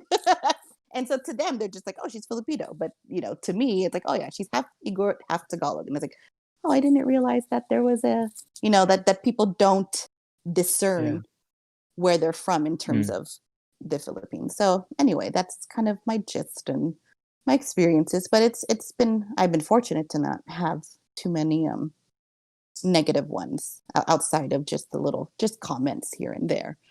But and sometimes they're, when we're out dancing and about to go perform, people still say stuff that are just kind of like, "Oh," it's like, you just need to keep walking, but overall I've been very lucky that it's been positive. But I think growing up in a place like LA has helped. Yeah. So. Very interesting. I think No doubt. you had the same experience as me because of the multiculturalism of the area that you grew up in. So yeah, and yeah, I think we just missed out on those times that you guys were experiencing. Yeah, maybe like a decade earlier. If you I guys think so too. came like a decade or two earlier, then you would have experienced maybe different things. Different things, right? Yeah, it was strange when the 80s, especially in the 80s, like in San Francisco, even as diverse as it was, still had a lot of weird stuff. I think You know back what I in mean? the 80s and 90s too, like, I mean, there was a lot of I think the gang life was a lot more prevalent, and I Yeah, feel like that definitely. kind of that kind of like took over in terms of being an American, like a kid here, you know, because even growing up in Chino Hills is a suburb, you know, and but we were very aware of like, yeah, I was very aware in the early 90s of what gangs were what. And even, I mean, even when I want to go visit my cousins, my Auntie Gloria and her kids, I was like, do I not wear red? Like when I go out there, you know, thinking that I'm going to be, I was like, what do I do? But, you know, that back then, that was already something that, but I didn't 90s, experience it. man. Yeah, I didn't experience it, but it was something that was, I think, part of the culture, and especially you guys growing up, because I hear, you know, stories from from Mike and everybody, the older generation, and it was very different back then. Well, methamphetamine seemed to take care of a lot of that gang issue amongst some people. It did. It's Kind of crazy, man. Whether the government planted it or we just like, you know, smelt it and like, you know, hey, we can manufacture this on our own. Oh, you know, gosh. Yeah, that was definitely kind of like the trendy thing to do. And when you look at it also, I mean, a lot of that culture looks at the fact that, you know, you're trying to create a semblance of identity and family in ways that makes you feel very significant. And well, that's a quite a big way to make you feel insignificant, considering that, you know, well, maybe there's another way, but it's quite harder. You know, not only do you have to overcome, you know, someone else's privilege, but you actually have to, you know, kind of like work your way into, and there has to be resources in there that help, you know, put you in a place where maybe you might be able to get an education, or maybe you might actually think about being entrepreneurial, and in function in a system that seems, you know, quite, and you have to overcome also the voice in your head that says that you're not good enough either, and take responsibility for your stuff. And so there's a lot of stuff, that the factors that go on, but certainly I think that generations are different now. One thing that I've noticed, like when we were kids, like Mark and I, when we were younger, there were no such thing as after school programs. You just let your kids walk home, take the bus, and make sure they have a key to open the door. And when they come home, they might do their homework. You know, nowadays we have after school programs, we have sports programs, we have, you know, martial arts programs, we have all kinds of stuff, that, you know, art programs, music programs that are set up for our kids, certain structure for our kids that didn't exist back in the day. And a lot of that was like, it was born out of the fact that, hey, you know, we don't want our kids just hanging around and trying to find family this way. We want them to find family in ways that, you know, are authentic. I mean, authentically, at least have a certain wholesomeness that's much more sustainable, and that'll actually push you up, and help you gain significance and meaning in much more healthy ways. I think that, you know, that's part of what I think we've seen, because like when I pick up my kids at school now, which my job is flexible enough where I can do something like that. Well, I'm not the only one who does that.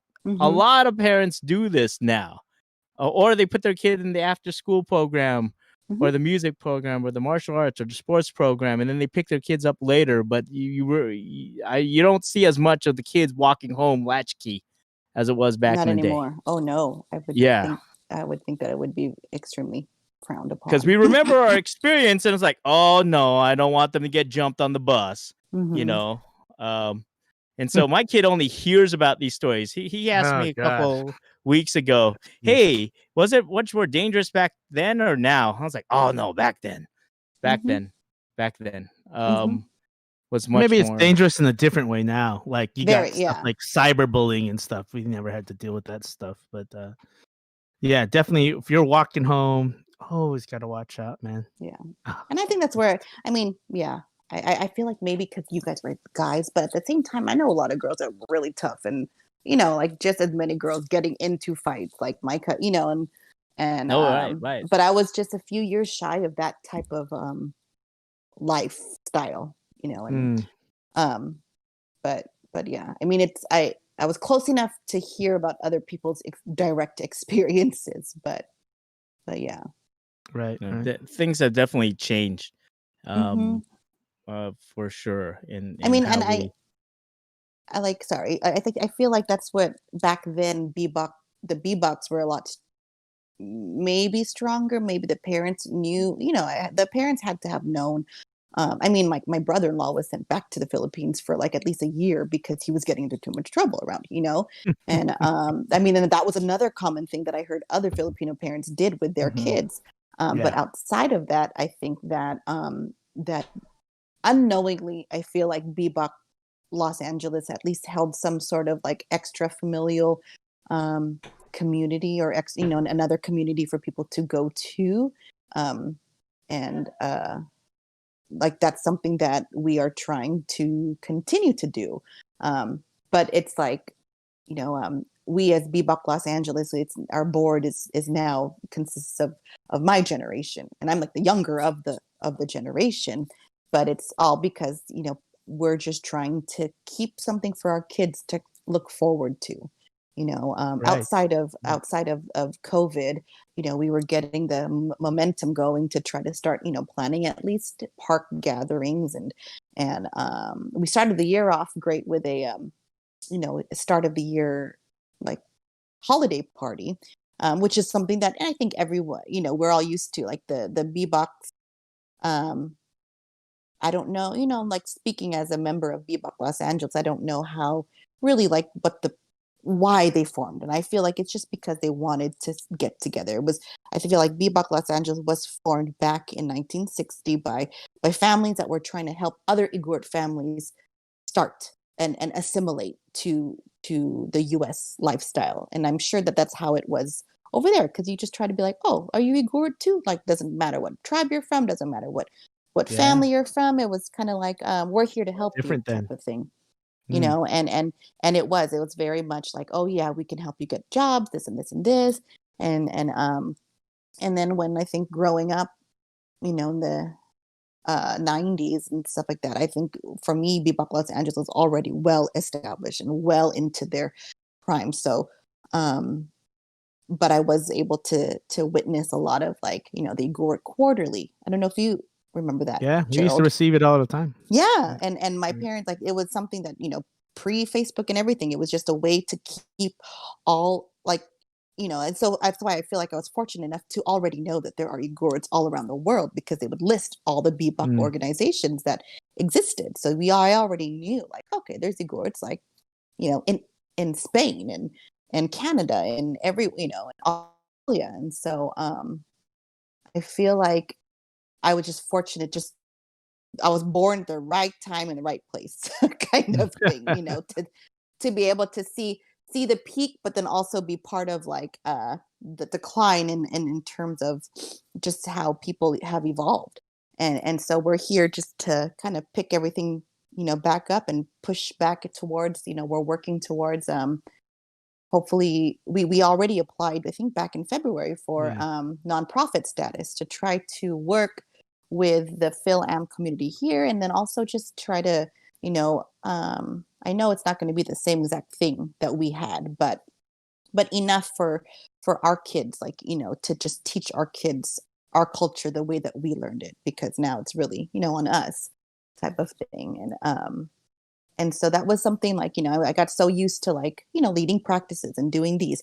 But when we had our performance, when we had to teach our little kids like an actual dance, like they've come to our practices when we've practiced for our own performances, and Mm. they've always just been in the background. But then finally we said, okay, guys, you're gonna do it now. And so that was something that I didn't think that I ever saw us doing, but it was great to hear some of the kids say like, are we going to have practice again? And so, they, of course, they had to get over their first performance jitters. And when they finally performed, they were wanting to do it again, which was like awesome. Right. And so, that's just that little moment, even if it's like, we can't get back everything that we had. Like, I mean, Bebop Los Angeles was like in numbers. Like, I'm sure we were a huge, big community, but, I think that as long can as you we just get estimate? how Oh, I'm many? sorry. Oh, no. Yeah, how many groups have because I know this is very common for a lot of our organizations. How many splinter groups arose out of the multiple splits of BIBAK LA? Could you estimate?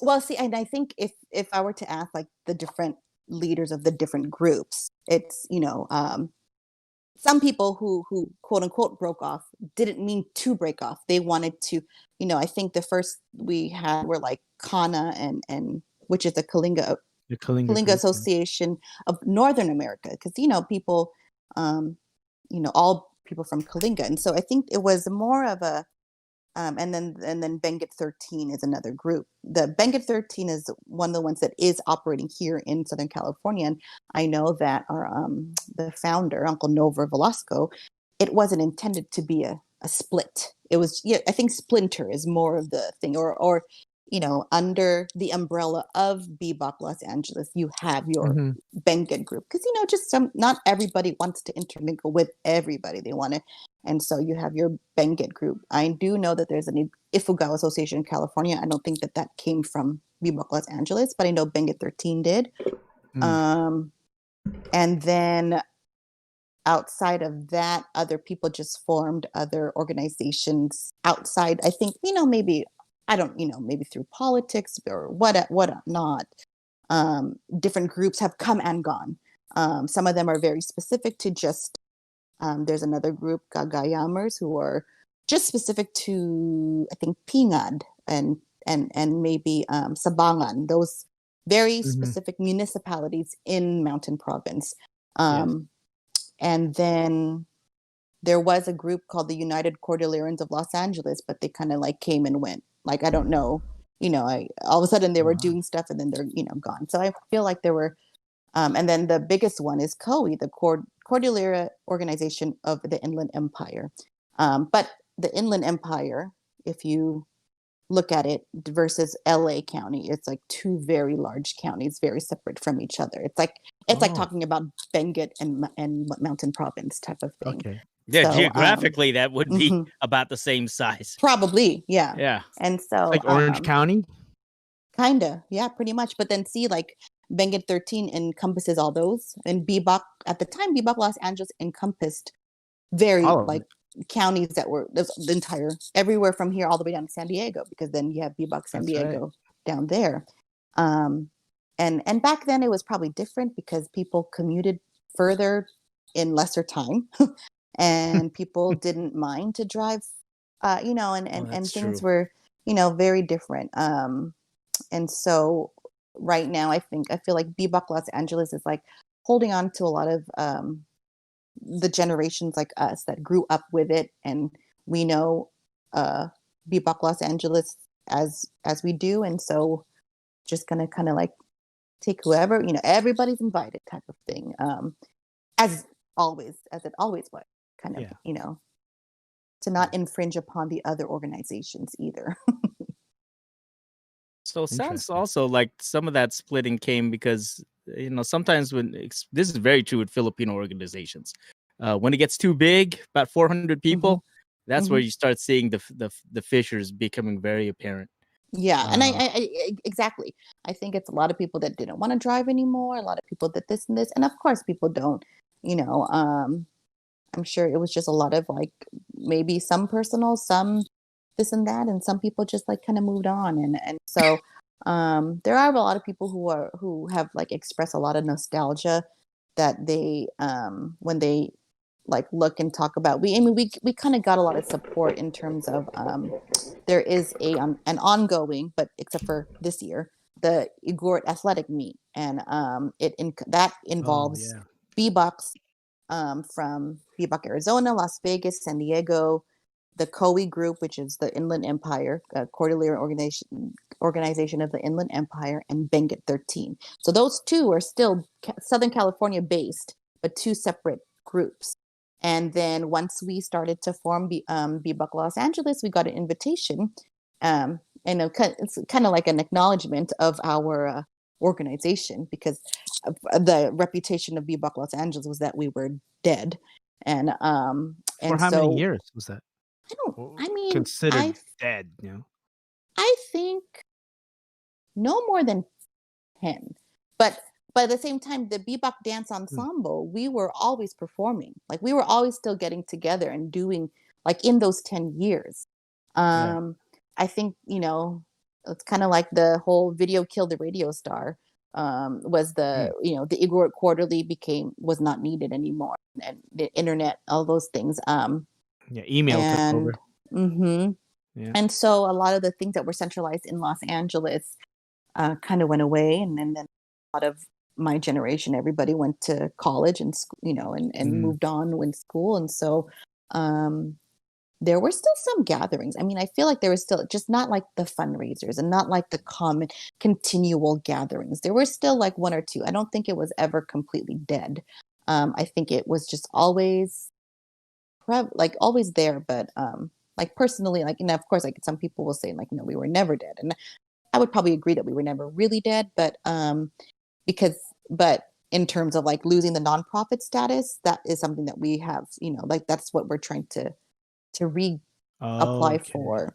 But yeah, I think, I mean, I feel like I've always, participated in things culturally as BIBAK Los Angeles. And so, and that's, like for the past 10, 20, almost, 20 years, I've been like performing with BIBAK Dance Ensemble. More than that now. But yeah, it's a lot of politics and personal stuff that I don't even want to know, but it's also important to know in terms of revamping and reorganizing and to try to avoid that. And so that was something that was like in agreement with the current officers now. It's like, if anybody has any sort of disagreements, like we, are an open, we're open to hearing everybody out. That's like the main thing, because but yeah, and so, but anyway, but going back to that Igorot athletic meet, that happened last year, 2019. That was the first time I think we kind of emerged as an organization with other organizations, and so we got actually a lot of support from their fellow, from our fellow groups and organizations, because they're just like, oh yeah, we're just happy that you guys are, back together. But at the same time, when Christmas time comes around, they say, okay, so everybody's having their Christmas weekend, so which one's yours? And so, it's a lot of social, it's a lot of political, and it's cultural. It's I think that's what we all grew up knowing. We grew up mostly knowing only the cultural aspects, but you grow up even more, and then you find out everything else that comes along with organizing like so many people together. Right. I mean, it's a challenge. It's a challenge when you're organizing groups that historically and traditionally sometimes didn't get along with. Right. And exactly. then you're coming to like the States, and in the beginning it worked out because numbers were smaller, and there was necessity to just put whatever those things are, those I don't know, whatever those issues are, away, just so that you can have a sense of community, and so you can be with other fellow Igorots, whether they be from Benguet, Ifugao, Kalinga, Payo, Mountain Province, or whatever municipality you're from in a certain area. And it's tough to organize something like that. So I get it that, and we talked about this actually in the last podcast, something very, very similar, that like, as it grows, it's just natural that, especially when there's more people from a certain area within the group, that they'll want to just, like you said, kind of do their own thing. And then, when it's time to gather as one big unit, they'll come for the special occasions. But for the most part, most folks want to just do their own thing. And there's positives and negatives to that. There's positives in the sense that like they can delve deeper into their specific culture. And but sometimes the negatives is the exposure for the younger ones who, like in your time, you were exposed to like all the different cultures and the different dances, and you learn from everybody. and that's just like Jay and I, and I guess you too, right? Yeah, Right. and in Canada it was like Oh, that and too, Gerald, right? Gerald, yeah. Yeah. And Yeah. Kinda. sorry, sometimes I talk like he's. I'm like pointing at him because he's whatever. But like, Yeah, but the square might be in a different place. So if yeah, you're it's actually over pointing- here, right? But I'm pointing, and he Yeah, can't see that. Sorry, this is the thing about being on video versus talking to people in real life. That's true. Sorry, man. No, But it's like, true. yeah, it's just I find it really interesting because as the negative part, the con would be that like younger folks won't be able to experience and learn from Oh, the yeah. other cultures. Yeah, I think that's and my I biggest guess- gripe is the younger people wanting to and trying to learn. It's a little bit more difficult. when everything's splintered, right? Yeah, and I think Yeah. especially now when people are really it's really frustrating over here because everybody is really broken up, and not a lot of people, or depending on, let's say, depending on the leadership, different groups show up within Oh, I'm BIBAK, right? sure. Mm-hmm. So it's whoever's it's president at the time. You mean. that kind of thing. So it's just, yeah, I don't know. I just wish everybody would come. At least for I know. I don't know.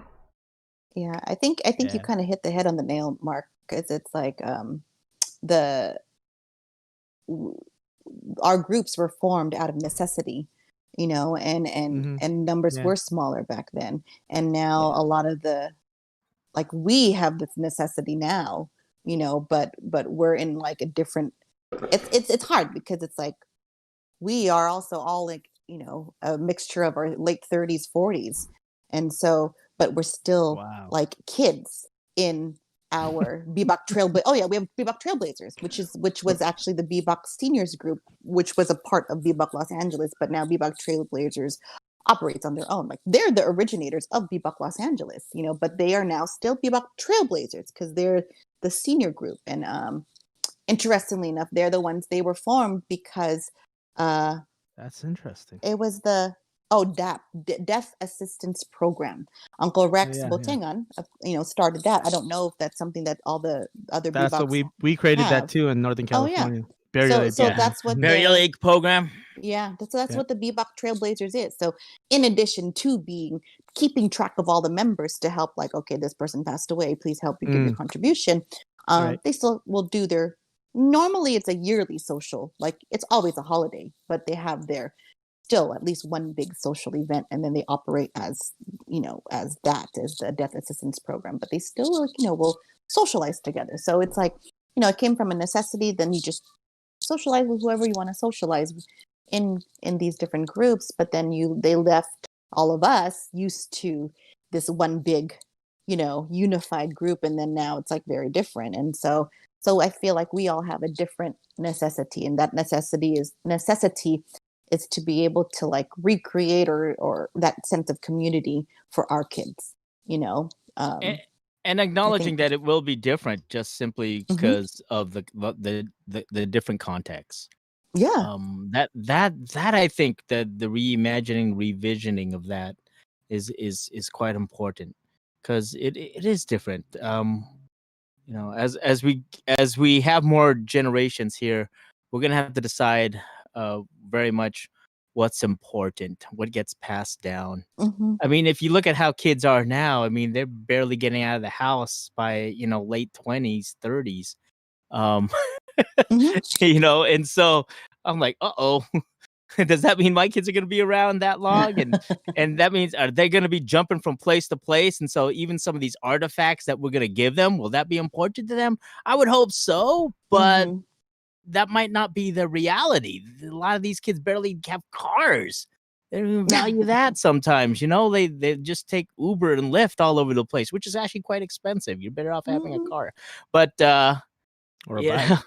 or a bike. But depending where you live, like Yeah. that might not be a good good choice. Like you can't bike in LA or outside of recreation unless you're just one of those like really skinny guys. But these Igorot legs won't do that. Big That calves. Yeah. our Igorot bodies are meant for climbing mountains. Mountains. You know, God bless the ones who can do that. But you know, so I think that we're definitely have to pick what matters most, at least within our own context, and then Mhm. support each other in that. And I think that's part of like some of the conversation that people are having. You know, what are the family stories that we have? Right. And you know, it always kind of like makes me wonder. Sometimes it hurts to hear that when you ask people about their family stories, or even as simple as like, hey, where's your family name from, and all that, or how are you named, and then a lot of times, maybe about seems about 60% of the times now, it seems that people just don't know. They don't have a Mhm. background behind it. Oh, you know, that's just our family name, but they don't have the stories. I'm Yeah. like, dude, how would you not have the stories? Of course, that's how we. Hey, someone answer Idleback. I just saw a message from him.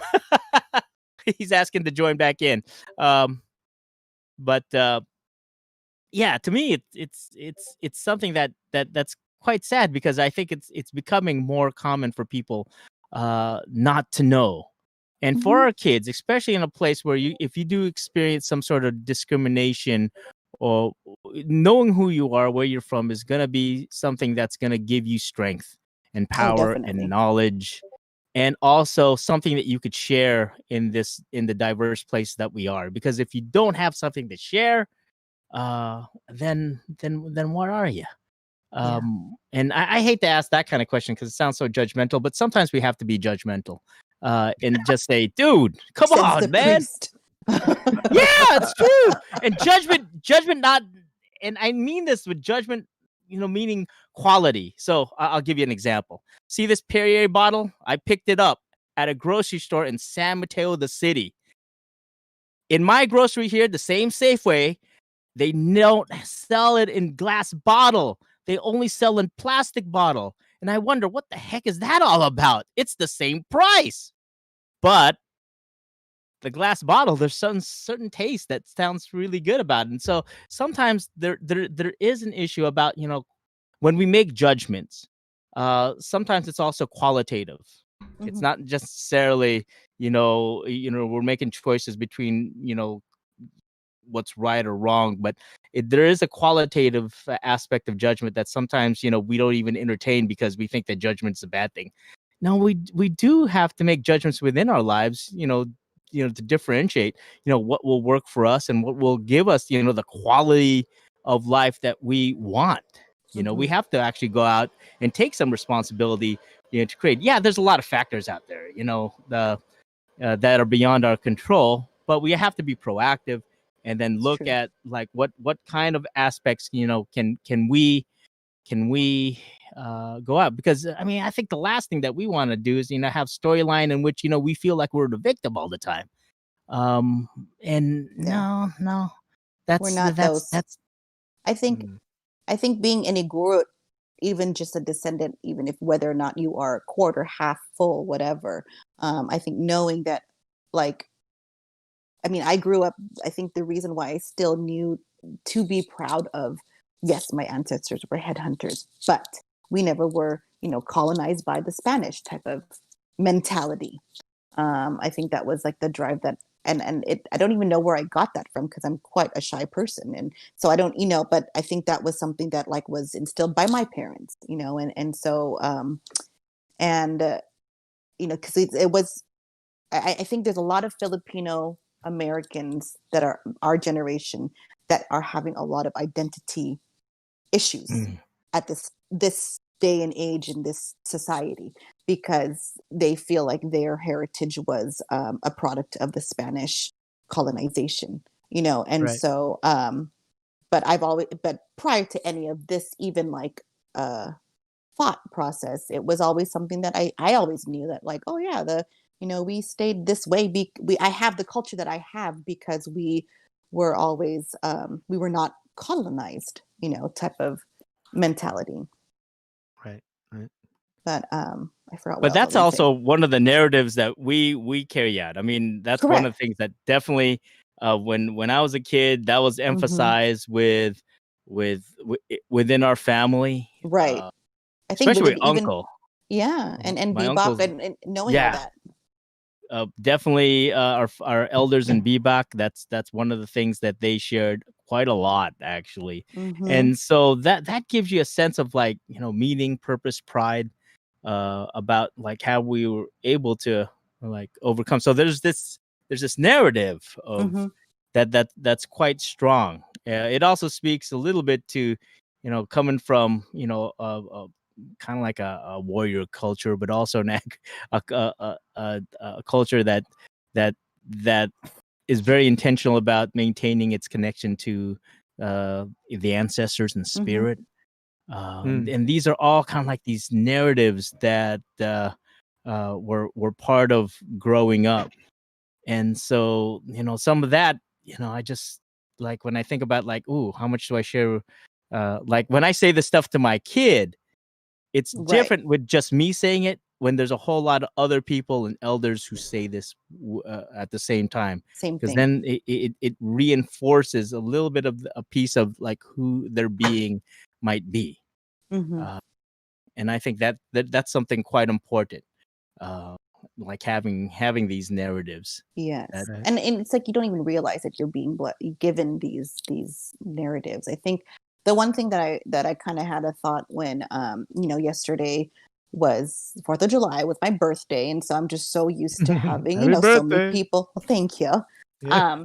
But in this, in the midst of this pandemic, it was just my sister-in-law and my husband and our daughter, and my parents and my aunt who's staying with them, and like just that, and I kind of thought back, wow, like this is like how a lot of other people, like this is their normal, like circle of life, and this is it.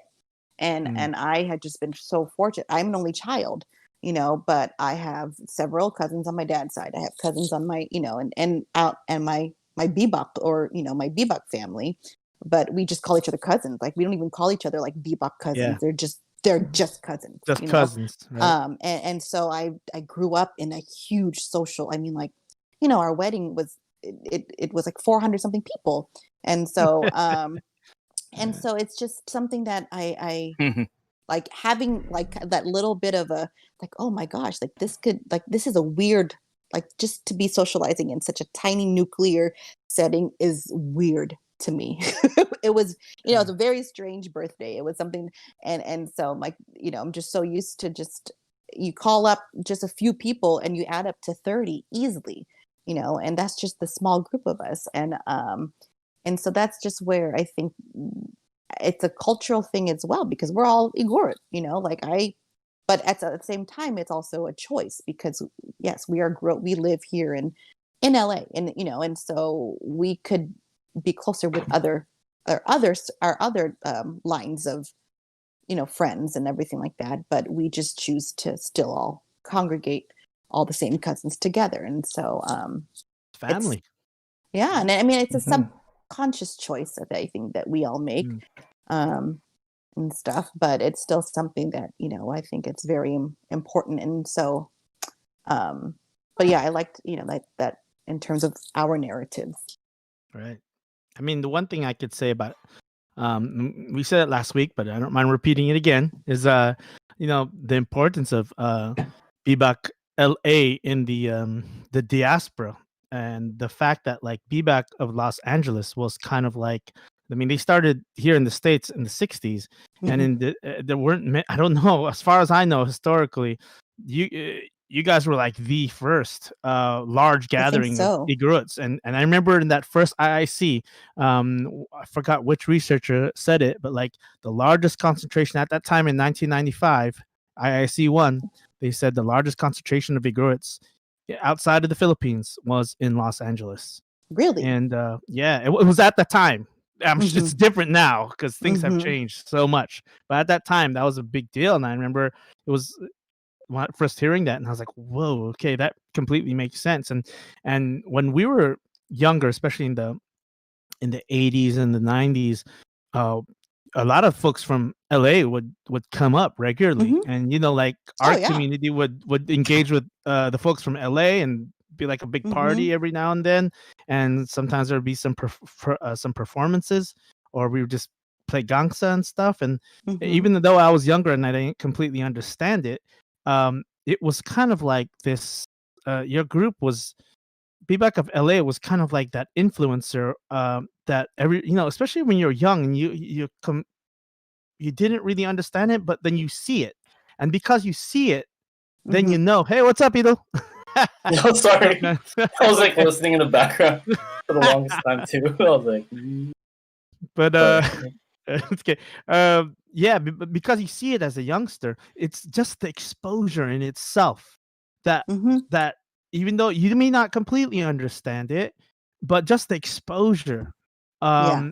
to it sets up a foundation for when you get older. Exactly. And that was huge for us in the Bay Area, because eventually Donald Buangan, from the influences of BIBAK LA, we created BIBAK of Northern California, and it was because of Los Angeles, and we were able to gather our folks. And every now and then, especially when you have the Kanya, which was Mhm. okay, it's not the Kanya back in the Philippines, but it's the Kanya Still, where we yeah. just have celebrate, and we'd celebrate the culture and then fundraise at the same time. So it'd be Right. like a nice dinner, but at the same time do performances and celebrate the culture, and in front of other folks who were interested. And so I remember a lot of folks from BIBAK LA would come over, especially the young guys. So the generation before you, the young folks before you, like Arnold's Mhm. group, Mhm. Arnold, Ed, Biak, all those Yeah. guys. They're like about my age, a little bit younger, but like oh yeah, Mike Wandug, and they all came up there. We would watch them. Like, you guys would always have a spotlight youth performance. I remember that. Mhm. We would dance just with everybody, but when we would see you guys do it, there was a sense of pride that, like, oh man, yeah, they can do it, we can do it. Let's get more of Mhm. the younger folks involved. And so we had our original youth group was called Bodong, after Bodong Peace Pact, Mm. and it was a really healthy group, and it exposed a lot of the younger folks who weren't really into it, just because Right. there was a group of us who would gather. And we would ride in, like, how in the old days we'd pack like 10 people in like one car. There'd be like Yeah. 3 cars, like caravanning from place to place. And then like Uh-huh. we'd switch from house to house, San Francisco. Sometimes we'd go to East Bay, and sometimes we go South Bay, and then sometimes we go as far as Sacramento. And you'd have these gatherings, and uh, it was just a great influence. And I don't, I didn't, I don't know if BIBAK LA, the elders, maybe they do and they don't. Maybe they don't realize how much influence they had on a lot of I was folks I mean, I was around gonna the say diaspora.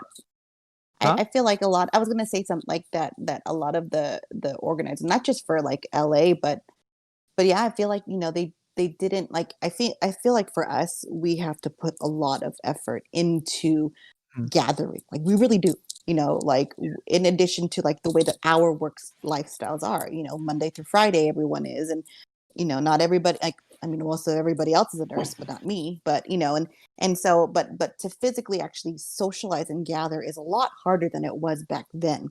So I feel like back then, I don't know if they knew like how much influence they were doing. Like I know that they did, like our elders, like our uncles and aunties, like actively were like, this is like teaching us, the right way and the wrong way to play the gongs and to dance, and right way, wrong way. But I don't know if they realized how much, even without the internet, without anything, how much it was spreading. Like they probably didn't, they had no idea, and so oh, I think I'm going to be called soon to my Oh. mommy jobs.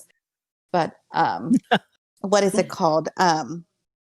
What is it called? So I think that it's something that like our elders, yeah, like it was unintentional. It's maybe just a positive consequence of it all. Maybe like some of them just wanted to hang out, just kind of like back when kind of looking for the folklore and the naming of different dancing and dances and stuff, but it's really just as basic as it could be. It's just named because of what it looks like or sounds like. That's yeah, and so I feel like maybe some of the people who started BIBAK were just like, we're just here to help whoever's here. you know, and then it kind of organically grew. But you know, with I think assimilation and everything, with where we all have lived, and you know, we all had to go to college, we all had to go, you know, continue and find our lifestyles and and our own lives.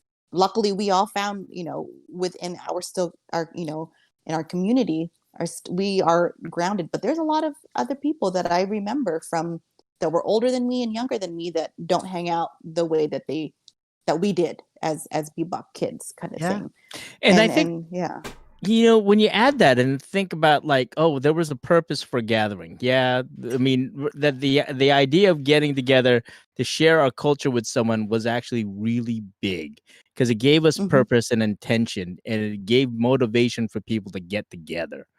Definitely. And I think maybe, you know, having that kind of motivation to go and share, you know, the culture again might be, you know, like, you know, really the way to get people together, and have that sense of, you know, deep purpose. I remember, you know, when we were doing these things, we would end up in these at universities, at these Filipino celebrations, festivals, a whole bunch of those. We would end up in places where so many people would say, "Wow, I didn't even know you guys existed." But also that experience, you know, for our youngsters, it was quite valuable and important. So wanted to spend some time to welcome back Idol, who has come from the beach. The beach. It's come from the beach. Beach. We have social distancing at the beach, of course, though. Right? Yeah. I tried. Yeah. Tried. There you go. Thanks. Well, welcome back, brother. Happy birthday, Charlene. Oh, I thank Happy you. 4th of July. Oh my, I can't believe that your birthday was in the 4th of July. Holy It shit. sure is. That's crazy. Man, that must have been amazing, though. Yeah, It's always fun. Double celebration. Holy crap. I still get That's excited awesome. for fireworks, so it's good. And my husband KG's birthday's on Christmas, so we're like holiday babies. Wow. Wow. You hijacked the holidays. We sure did. I tried to have our baby around Memorial Day, but she was born on Mexican Mother's Day. So that day, or on May 10th. I don't know if it's Mother's Day everywhere else, but in terms of that, so she has that holiday. That's hilarious. Holy crap. So funny. Every birthday of yours, there's like, oh my God, free fireworks for me. Yeah, it's always fun. That's awesome. It is funner. It's funner than Christmas, so I feel bad for him. Yeah, because he only gets one gift. Huh? Yeah, he sure does. That's nuts. What did you do for your birthday, if you haven't already said? Oh, I just spent the day with my parents. So that was like I said, it was like the smallest gathering I ever did. But you know, it's easier. My mom's the type of person that says, "Oh, we'll just keep it small," but then call everybody else, and she knows that it becomes like 30 people. But this time around, I was like, it just don't call people. Like you're gonna, you know, you want to call people because I know you do, but she's also like nervous about, you know, like we don't want to be an epicenter. So of course. So we just you did don't it. want to be in the news. Exactly. So I'm like, you know, so yeah, we literally really did, like that was the smallest like probably ever. So how big are your gatherings usually?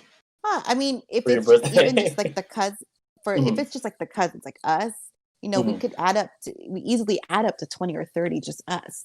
I mean, and then maybe with our kids, probably. But now with the kids, it's even more. So if we all get together, so it's kind of there's a lot of us, but they're all the ones, you know. Yeah, it's just the cousins that we're just like, okay, want to hang out, drink, barbecue. That's pretty much what we do. That's awesome. Shall we ask Charlene, since I don't know if you have to go soon, but like yeah, I kind of do. Let's just ask real quick, just a little bit about like Gerald. You want to go ask about her profession and life choices, or do you want me to have like a question? Okay. Yeah, it was just about like in terms of like what you've chosen for a living, and just wanted to know a little bit about that and why you chose it, and you know, did you know your cultural background support you through it, or have any influence? Let me think about that. It's for the young folks out there. So I Mm-hmm. my mother's a nurse, and my Mhm. parents are both retired, but my mom's was a nurse, and my dad was a postal worker. So very stereotypical Filipino. Um, I I went to the University of California, Irvine, from college, and I was a biological sciences major, and Mhm. with the intent to try to go pre-med because I didn't want to do nursing, but I wanted to be in the medical field. But then once I started to struggle through my first quarter and saw how like all the pre-med students were, I was just like, oh my God, I can't do this. And so um but at the same time, like everybody before me that like started school and college, like my mom was just like so used to, like, I'm an only child, so Mm. like everybody that she would hear from, it was kind of like what she would, she would only hear like negative stories, or like stories of everybody's kids changing their majors and doing this and that. So me being the good daughter that I am, I didn't want to change my major because I was struggling. um do I regret it? I don't, I really loved the education that I did get at UC Irvine. Not in the biological sciences sense, but in like the Mm. social sciences sense, and that university learning that I probably wouldn't have gotten to Yeah. experience at a community college. I mean, I struggled a lot as a biosciences major. If I would have like quit and gone to like community college and probably turned to nursing eventually, I don't know where my life would be. Maybe better, maybe not. Financially, probably better. I'm pretty Mm. sure. I'm quite sure better. But and then people, and at the same time, I think my mom was like not your typical like mother. She was your typical maybe Igorot mother.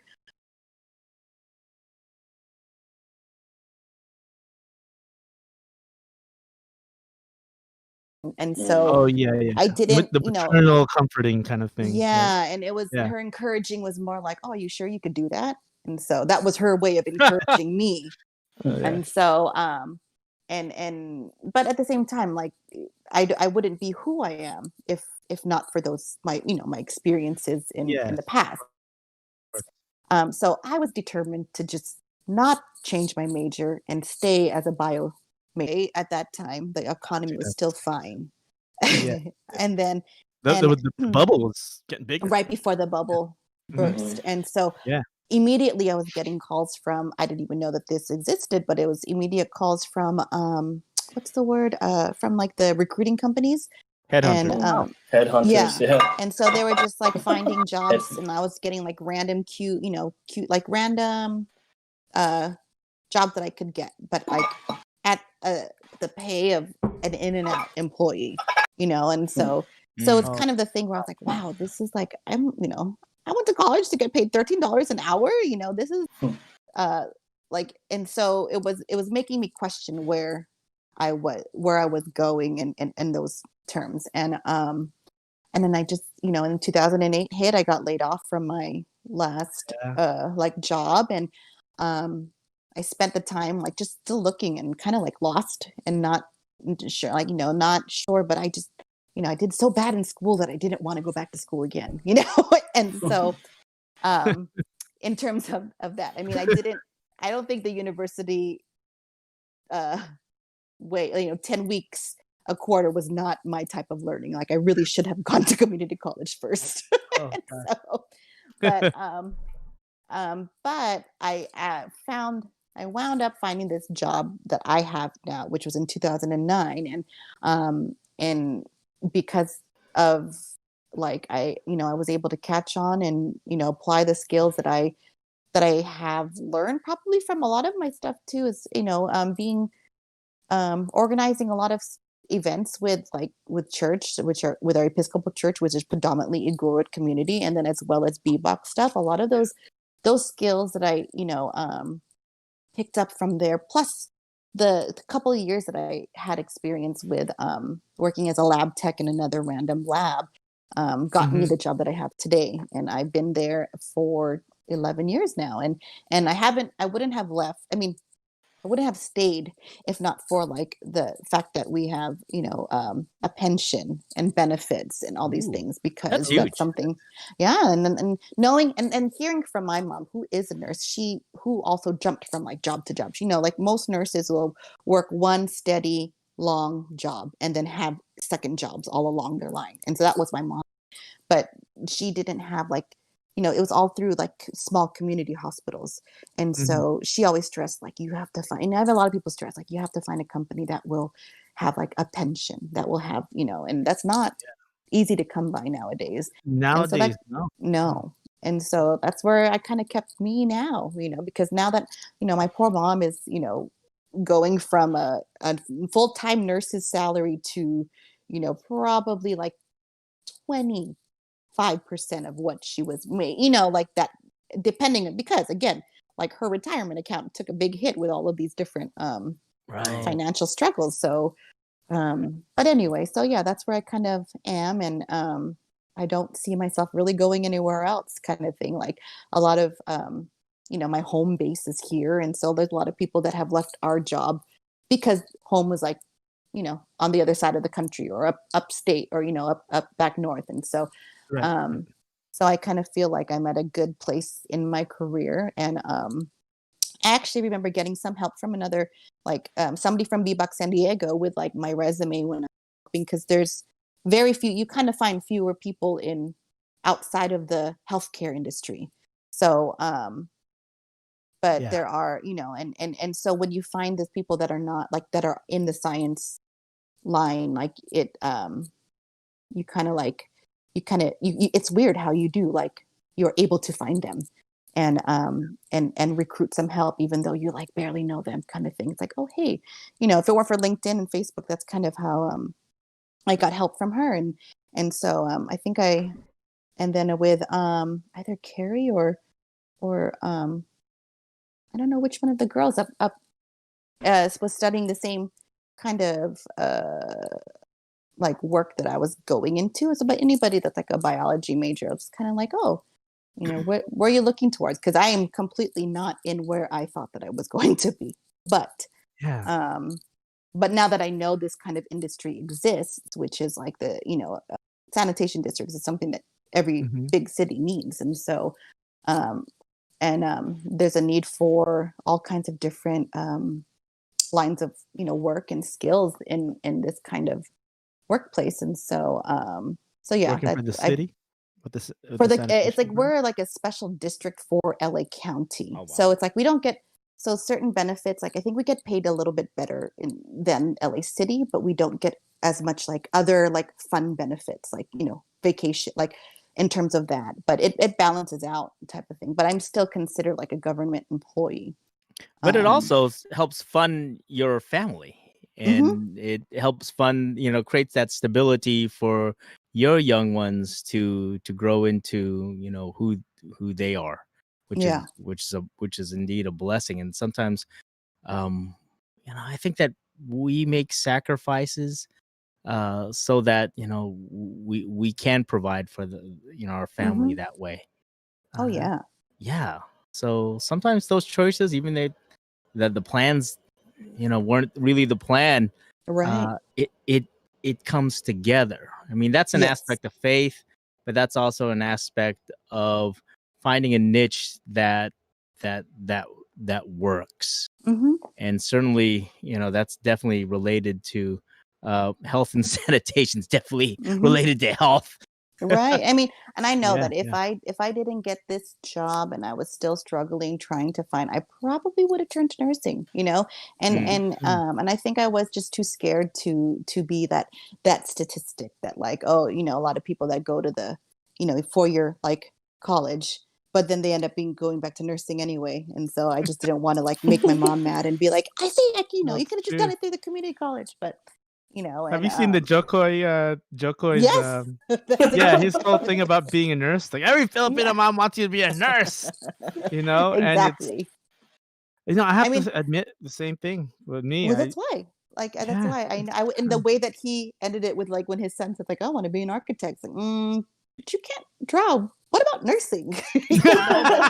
Yeah, he switched and Well, turned you it know. around. Don't you like that Filipino encouragement? It's always, you can't do Yeah. that. Can you really do that? You can't do that. Yeah. But sometimes I do wonder, I'm like, if my mom would have done things differently, would I be a nurse right now? Maybe. But at the same time, if my mom wasn't the way she was, like, because I actually have a Filipino supervisor, but she's really Americanized, really, really Americanized. And Okay. sometimes but she has like little tendencies where like she'll come down hard and other people will get really affected. And I'm just like, it's Right. fine. And, and I'm like, I have a Filipino mom. Like she's, like whatever criticisms that my supervisor can like shoot down, like I can handle. So at the same time, if my mom wasn't the way that I wouldn't be able to handle certain, personalities either. So, because I wanted, so it's kind of hard. Like I want to be encouraging for my daughter, but then I also need to let her know that not everybody's nice, and not everyone's going to like you. And, but it's, it's finding that balance. Yeah, there's a balance between like the passions that you want to do in your life or what Mhm. you think you were going to do versus like practicality. Right. Right. like- And it's Yeah. tough. It's tough because but like, I I mean, pension is awesome. If you can find a job with a pension, it's like Mhm. that's just doesn't exist. And then usually, like, I mean, working for the city is it's Mhm. a lot of Filipinos in San Francisco. Man, they're getting paid really good, and they Yeah. started out in the late 70s, and their Yeah. pay scale has just jumped. You gone know, up. Yeah, exactly. and so That's, the question that I'm kind of leading to, I know you've been to university, but is it something that you would still recommend to younger folks, or is it something that like how do you feel about university? You know, I mean, I think now it's hard because I mean, I didn't really delve 100% into the university life. It's funny because I went to the same school that Mike Wandog did. Like Mike Wandog is an alumni from UC Irvine. But I'm pretty sure that he a lot of his lifelong friends, and as a lot of people are, their lifelong friends are made from college. I was already with KG. So, me having a boyfriend, like my social life was outside of school.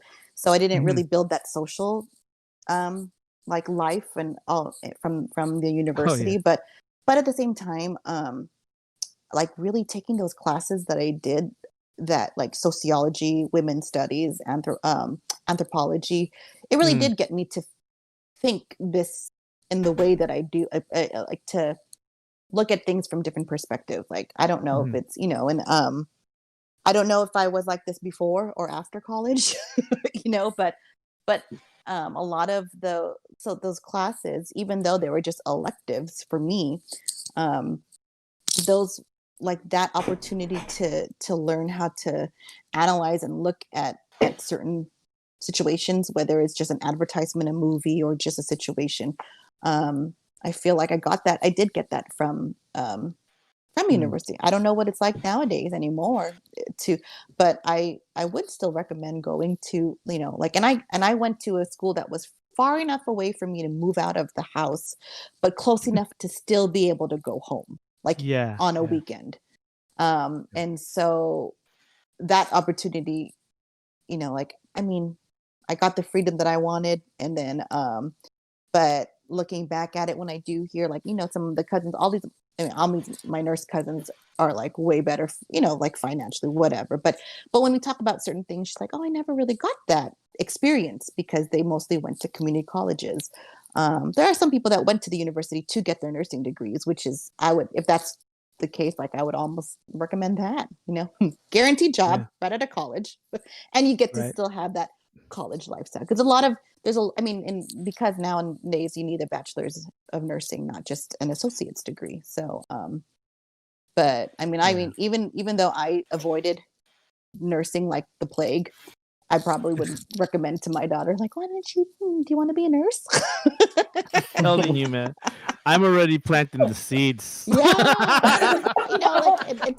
We were kind of saying, Wow. hey, doctor, lawyer, and then like my wife and I were talking about it, and we're going like, yeah, man, you know the best option really is nursing. Our nursing. parents It were Yeah, is. you don't always have to right. deal with that insurance thing as much when you're a Yeah, nurse. even as a Yeah. doctor, you got to deal with malpractice insurance. And some Yeah, doctors you don't want to know, be doctors anymore. You know, I Mhm. mean, there's right. that comes with So- it, but like Just go for nursing's the doctor. a tough job, but it's like just go for doctor.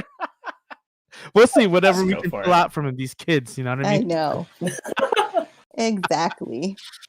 Oh shit, man! So- But even that, even if they pick a trade Mhm. and they're passionate about it, you know, I do have to say your experience is quite from people I've met is quite common. Like Mhm. a lot of folks, they didn't graduate. I mean, they didn't end up doing the job that they graduated with Mhm. in Oh terms yeah. of their major. And so like a lot of folks, they still say the university experience, because most people, what they value out of the university experience isn't usually from their major. Right. It's from the other aspects. It's partly the Mhm. social aspect, and then Mhm. all the other rounding out from Yes. electives and other courses that like open people's mind. Like my Mhm. my minor is Asian American studies, Mhm. and And I took that too. Yeah. yeah, that opened my mind a lot in terms of Mhm. like Well, know how- it does invite soft skills, and that's one of the aspects that sometimes you have to learn, and Yeah. that's almost invaluable. Mhm. The whole idea of going to a university is to be exposed to stuff beyond outside Yeah. outside of your own circle, and there's certain value to it. It just simply gives people, I think, more options. And when you have more options, yeah, that might be a good definition of success. Mhm. What you do with those options, well, that's another That's thing. yeah. But it gives you more options. It gives you more tools in the toolbox to be able to go out there and deal with the ever changing wildness of the world. Mhm. And I think that there's something about that. I mean, I've had in my life I've had two definite careers, one in law enforcement, one one as ordained minister in the Episcopal Church. And both those paths, that's actually not what I studied. I studied social science and Asian American studies.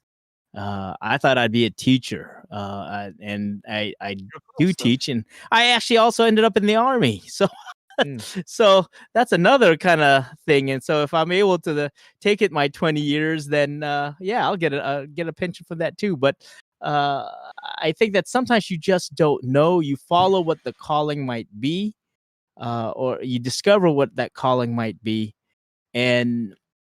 but whatever you thought that you planned for, a lot of times, and especially in Mhm. this world, it isn't what you planned for. You will end up adapting. And I think that's one of the things, to encourage younger Yeah. folks into is embrace your journey. You'll be all right. As long as you don't get into stupid stuff like, becoming a drug addict or an alcoholic, or something like that, which will definitely hamper you. Or if you stay on a path in which you are following a call that's authentically who you might be and how you're participating in the world and taking responsibility for your own life, you will find a path that I think works for the greater good. Because Mhm. For the most part, all of us have some semblance of family that we're part of, Oh yeah. and when we participate in that, we lift that up, and so not only do we lift up the legacy of our ancestors, but also we become these examples for the kiddos that in which they say, oh yeah, you know what, that just gives a lot of options. Now, when I was a kid, my mom wanted to be a nurse. That's what she said. Oh, be a nurse. But I want an action adventure, so I'm like, oh no, I want to do this. But is that a good path? I think generally it is a good path. I think parents always want the kids to embrace what's good for them, what's good for the kid, but it might not necessarily be what's best for the kid. And Exactly. so then the young one has to eventually come up, with what will be best for them, and in this kind of like beautiful and broken world here. Mhm. Yeah. What would you say to someone who might not want to go to college from your experience, Charlie? I mean, I'm a very relaxed and supportive person. Very not. I mean, I could hear my mom's line of thinking and logic and everything, but I'm Yeah. very. But I would still, I mean, I know people that have tried that did go and didn't make it for the first year and didn't make. And the thing is, like, I think that if like they really don't want to, but if they have another direction, then pursue that, but just Yeah. don't be afraid of failure. I think that my parents, like, they struggle, like all of our parents probably did, like coming here to a foreign country, financially, like emotionally, everything. They struggled. And I know for a fact that my parents did not ever want me to struggle the way that they did. And so, like, I wasn't allowed to get a job in high school because they wanted me to focus on studies, and like other, like not at all allowed. And then when I got a job in college, that was really like, my parents really don't want me to do that. But and I was very fortunate to not even have loans, because my parents, I don't know where they got the money from, but they just paid for my school, so I wouldn't have to like focus on that. So I didn't have any ounces, like any experience in struggling. So I thought that I could like, just pay for everything on my credit card. And so a lot of the hard lessons learned that, God. like, so their result of me, like them, they worked so hard to not get me to struggle that it got me so used to a certain way of like lifestyle from them too, that I ended up causing myself to struggle, and still to this day, So, but at the same time, it's just like, and I don't, and I look at my other like friends from high school and through college that are all Filipino, but they work in high school. Like if they wanted a car, they had to work. If they wanted to go to the dance, they had to work. And it gave them that sense. And I'm like, it's like the whole thing. If I would have just known this when I was younger, I wouldn't be in this place in the terms like this. And so I do kind of wish I did have that struggling a little bit earlier in life, so that that struggle's not where I'm at right now. It was unintentional completely by my parents, but it's kind of like the thing. It's like, I don't think it wasn't stressed upon by my parents. They didn't think that they needed to stress about it. But I was so focused on not being looked at as a failure that I stuck in. I kept myself at UC Irvine. And, I'm very grateful that I stayed there. But at the same time, I probably could have just like, not, quit and gone a different direction and be in a just as fine place, So it isn't for everybody. College it's not for everybody. You do need to be prepared for a different type of learning than, you may be. I mean, I was a honor roll student and everything in high school, but that's just because of, it's like, big fish in a small pond kind of thing, even though we had a huge class.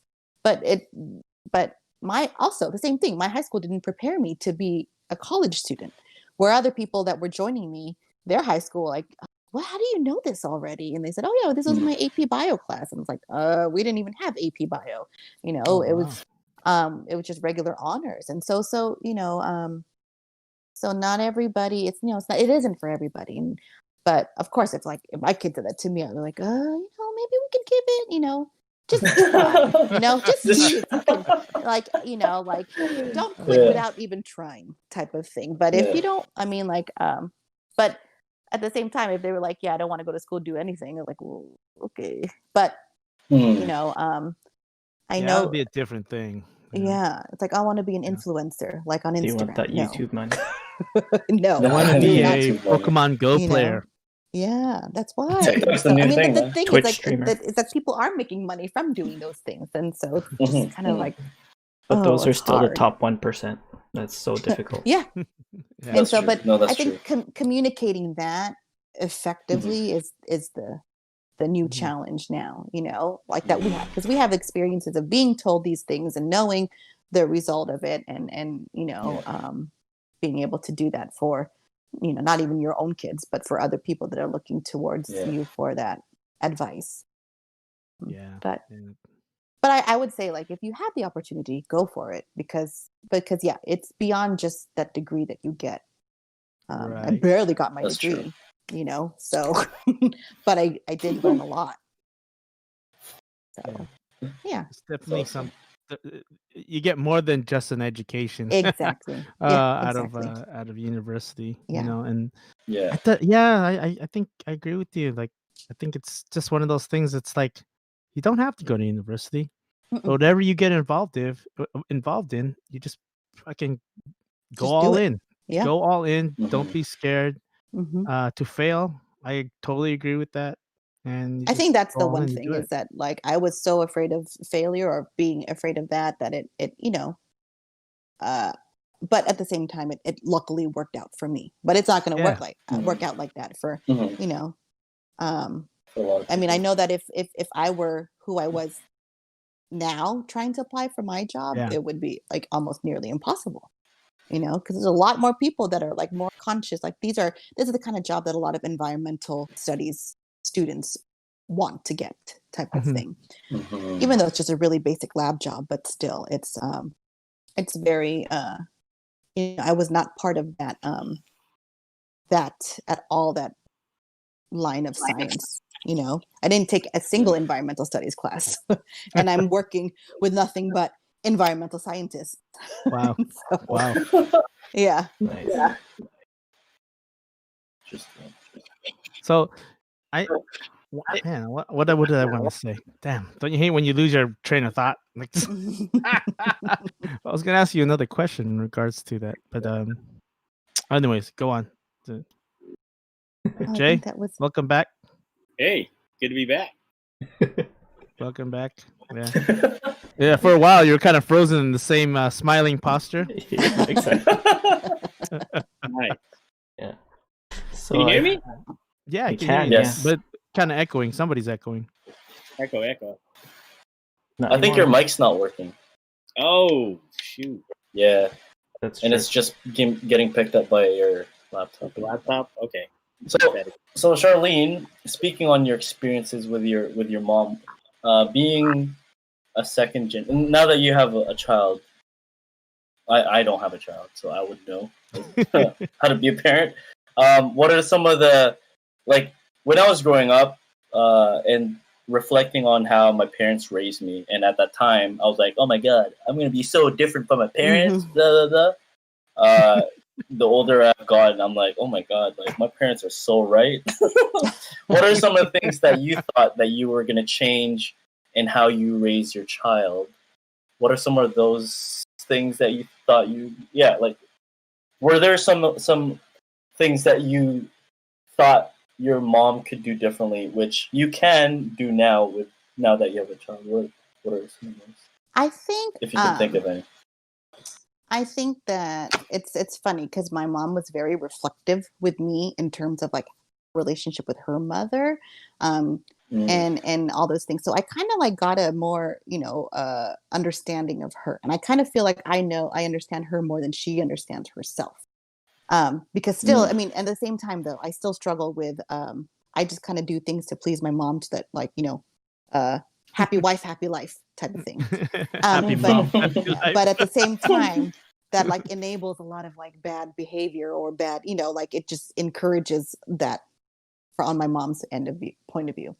But I think, because she's still a baby right now, and I'm still struggling. Like, I feel like my mom is parenting me while I'm still and parenting my child at the same time, like, and like little, and I think that she just can't help that, because she worked, like, full time all the time when I was a baby. So I feel like subconsciously she's probably just trying to, like, make up for lost time with me as a baby, with my baby.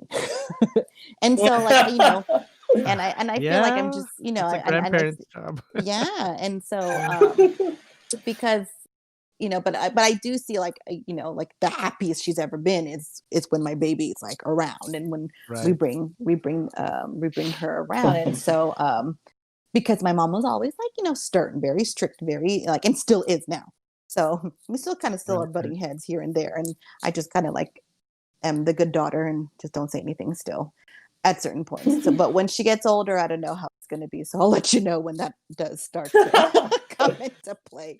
Things are still status quo at the moment. But I think too, my mom tried really hard to not be her mom, so hard that she really did become her Wow. mom. You know, that It's in type the of family. Oh yeah, very much so. But Yeah. my mom, like, only once did she acknowledge the realization that, oh, maybe I should have, like, you know, done things differently, or Yeah, maybe, yeah, yeah. you know, like in terms of like her experiences and the way that she took it in. And Mm. so I know that as long as I don't like have that attitude of like I'm going to be so different than my mom, then I, you know, hopefully won't, you know, I won't do the you know, like I was never allowed outside because I didn't have a jacket, even at the age of 16, you know, like even now, you know, my mom would still yell at me if it's too cold. So, you know, and then that's my reputation. Everybody knows, like, Charlene, you can't go outside. You don't have a jacket. It's like 70 degrees outside, you know? And so, that was I was that kid. So I mean, I'm pretty sure I know I'm not going to do that to my kid, but everyone made fun of me because I did that to my dog because it was cold outside and our little dog didn't have a jacket. So I was like, wait, Trixie doesn't have a jacket. And then someone said, did you just say that your dog doesn't have a jacket? And so I was like, oh, I did it, didn't I? So, you know, I'm conscious of God. that. Hopefully it won't happen, but you know, but yeah, My mom still does the same thing. So, and I'm like 40 something. Don't even I want to say, know. but like, you know, That's she why. still says it.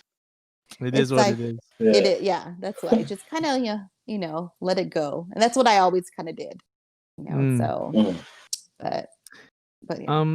Going back to like Igorotness, I'm kind of, I wonder, like, you know, like, do you feel, because I know you're kind of expressing a little bit that there were times where you're just unsure about like where your path would lead, Mhm. and there was a little bit of insecurity in the challenges that you have to face when you're coming out of university and you're thinking you're going to do one thing, and the end you just don't know where it's going to go, especially after the bubble burst and everyone's getting laid off in 2008. Do you feel like your connectedness to your Igorotness and your community and Igorot spirituality kind of maybe in some ways like supported you in that, like mentally or whatever, or spiritually? You know, I'm just kind of curious. I I think that, I mean, maybe, you know, like at that time, when I reflect back at that time, it's hard to remember really how truly like I felt about that. You know, like I don't Mhm. think I felt lost, but you know, I was living at home, I was with my parents, and so like I didn't feel that like need. But at the same time, like my mom was, you know, like she put on pressure, but she was never direct. She was very like, you know, roundabout of in terms of like, are you sure this is what you want to do? And you know, it always Mhm. turned into arguments. But and she would Right. also do it in front of the aunties and uncles, of course, you know. But back then, The best I time to do it. remember, yeah. But back then, I remember my Auntie Jane Bawaian Oh was, you know, yes. and of Mhm. course, it's easier to parent not your kid, you know, or it's Yeah. easier to be there that for somebody that's not your kid, because you know, at the same time she was, you know, like she had said, you know, don't worry, like just let her, you know, you know, like let her Yeah. be, like she'll find her thing. And of course she was just doing it either just to reassure my mom or to help me out. I don't know what it was for, but um um Right. but at the same time that didn't help my mom, you know. And um but and I think I went to a lot of my in terms of like our like the Igorot culture and everything. It was probably just like a steady factor in you know, because I'm subconsciously Igorot. You know, it's not always like Yeah. Yeah. Yeah. you know, you rely on your culture without even knowing that you're doing it, Mhm. or things like that, and your faith too, because you know, and I think being an Episcopal kid, you're trained to just be ever faithful, and so Mhm. or and just kind of like go with the, you know. And I think that I was just always hoping that there was going to be something that I could find, out there type of thing. But yeah, I feel like it was, if anything, it wasn't like a conscious thing that I at that time, that I would rely on. But I like to think that it drove me.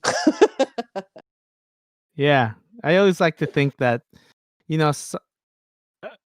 because of the connectedness that you had, or even for me as well, like you have with your culture, and you've been connected like this whole time, that like even through the challenging times, that your ancestors kind of like almost like leading the angels kind way. of like support you, yeah, in some ways. Yeah. And then they offer the blessings, and Mhm. that's part of the culture, whether you are aware of it or not, Or in not, some right? ways. Yeah, yeah. I mean, I feel like too, it's like, even though like all of us cousins get together all the time, Mhm.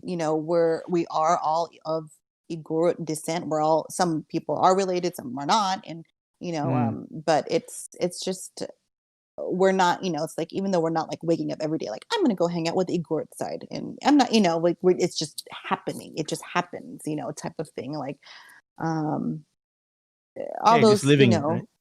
yeah, I think that's pretty Yeah. much what it is. And raising, like, even though, like I said, like KG like grew up in Baguio until he was 8, and then and living here, um we, I think the Igorot culture is just, it's outside of just our, now, like our ancestors, it's in like, it's in the way the boys drink. He got all the boys to like, I mean, they may, they need to slow down, but whenever they do drink, they know to not drink right away. Like, you always pour off a little bit from the bottle, and they, and Right, luckily right. KG can speak Ilocano like, fluently, but even though the boys that can't, they all know to, pour off just a little bit first before they can drink, and then, Right, right. and You put a little food on the side, right? During yeah, parties and and stuff. so, Yeah. so that's kind of like those little things that we do. Whether or not I was like, I wasn't even raised like in my household, my parents didn't really do that, like, they weren't, but it was something that was a community type of thing.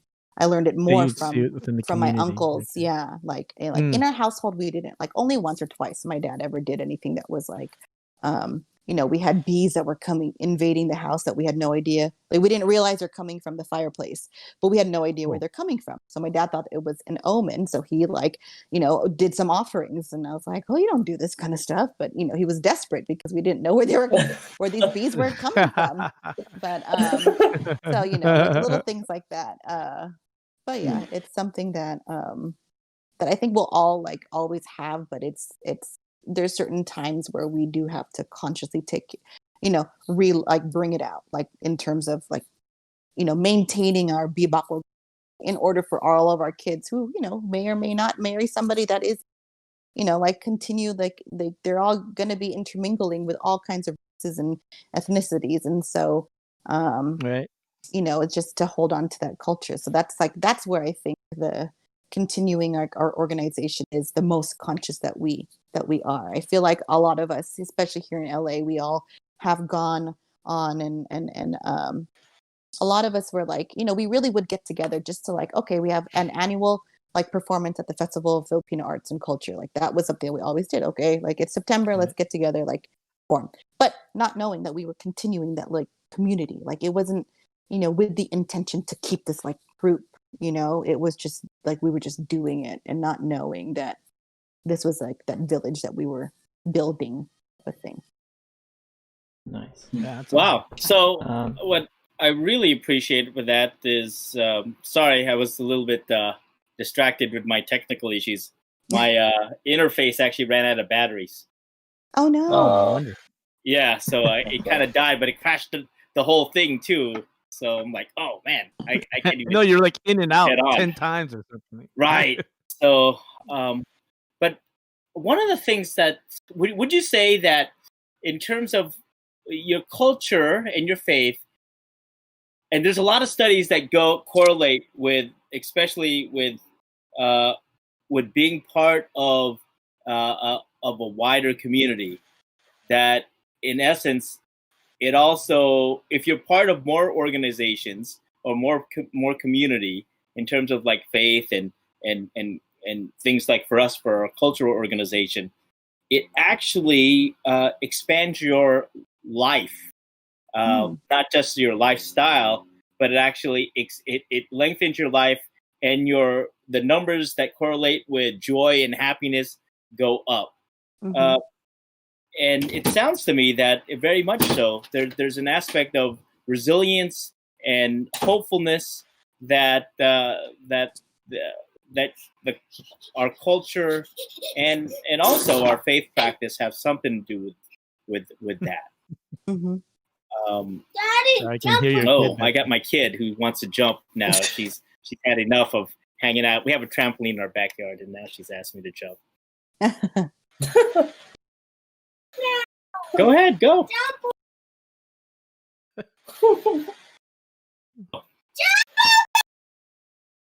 So the question, Jay, so my question is, and sorry, yeah, see, it's witching hour now, so kid wants daddy time. Oh yeah, mine's crying over there. I could hear it. Oh no. How much would you say, with a lot of issues going about with the fragility of younger generations, how important is it? Or what can our culture speak to that? Sorry, it's a little bit disjointed because now I gotta deal with a kid. Make you want to have kids, Adel? Oh boy. Yeah, you want kids? Enjoy joy. You see my kid earlier? I was trying to tell her to sleep. She's finally knocked out. God, I'm sorry, Jay. What was the question? I'm just kidding. Can we get to the question? Oh, sorry, it was a little bit long and convoluted. But in essence, how do you feel our culture speaks to building up young folks who are resilient to the challenges and complexities that they face today? I see. Oh, that's a good one.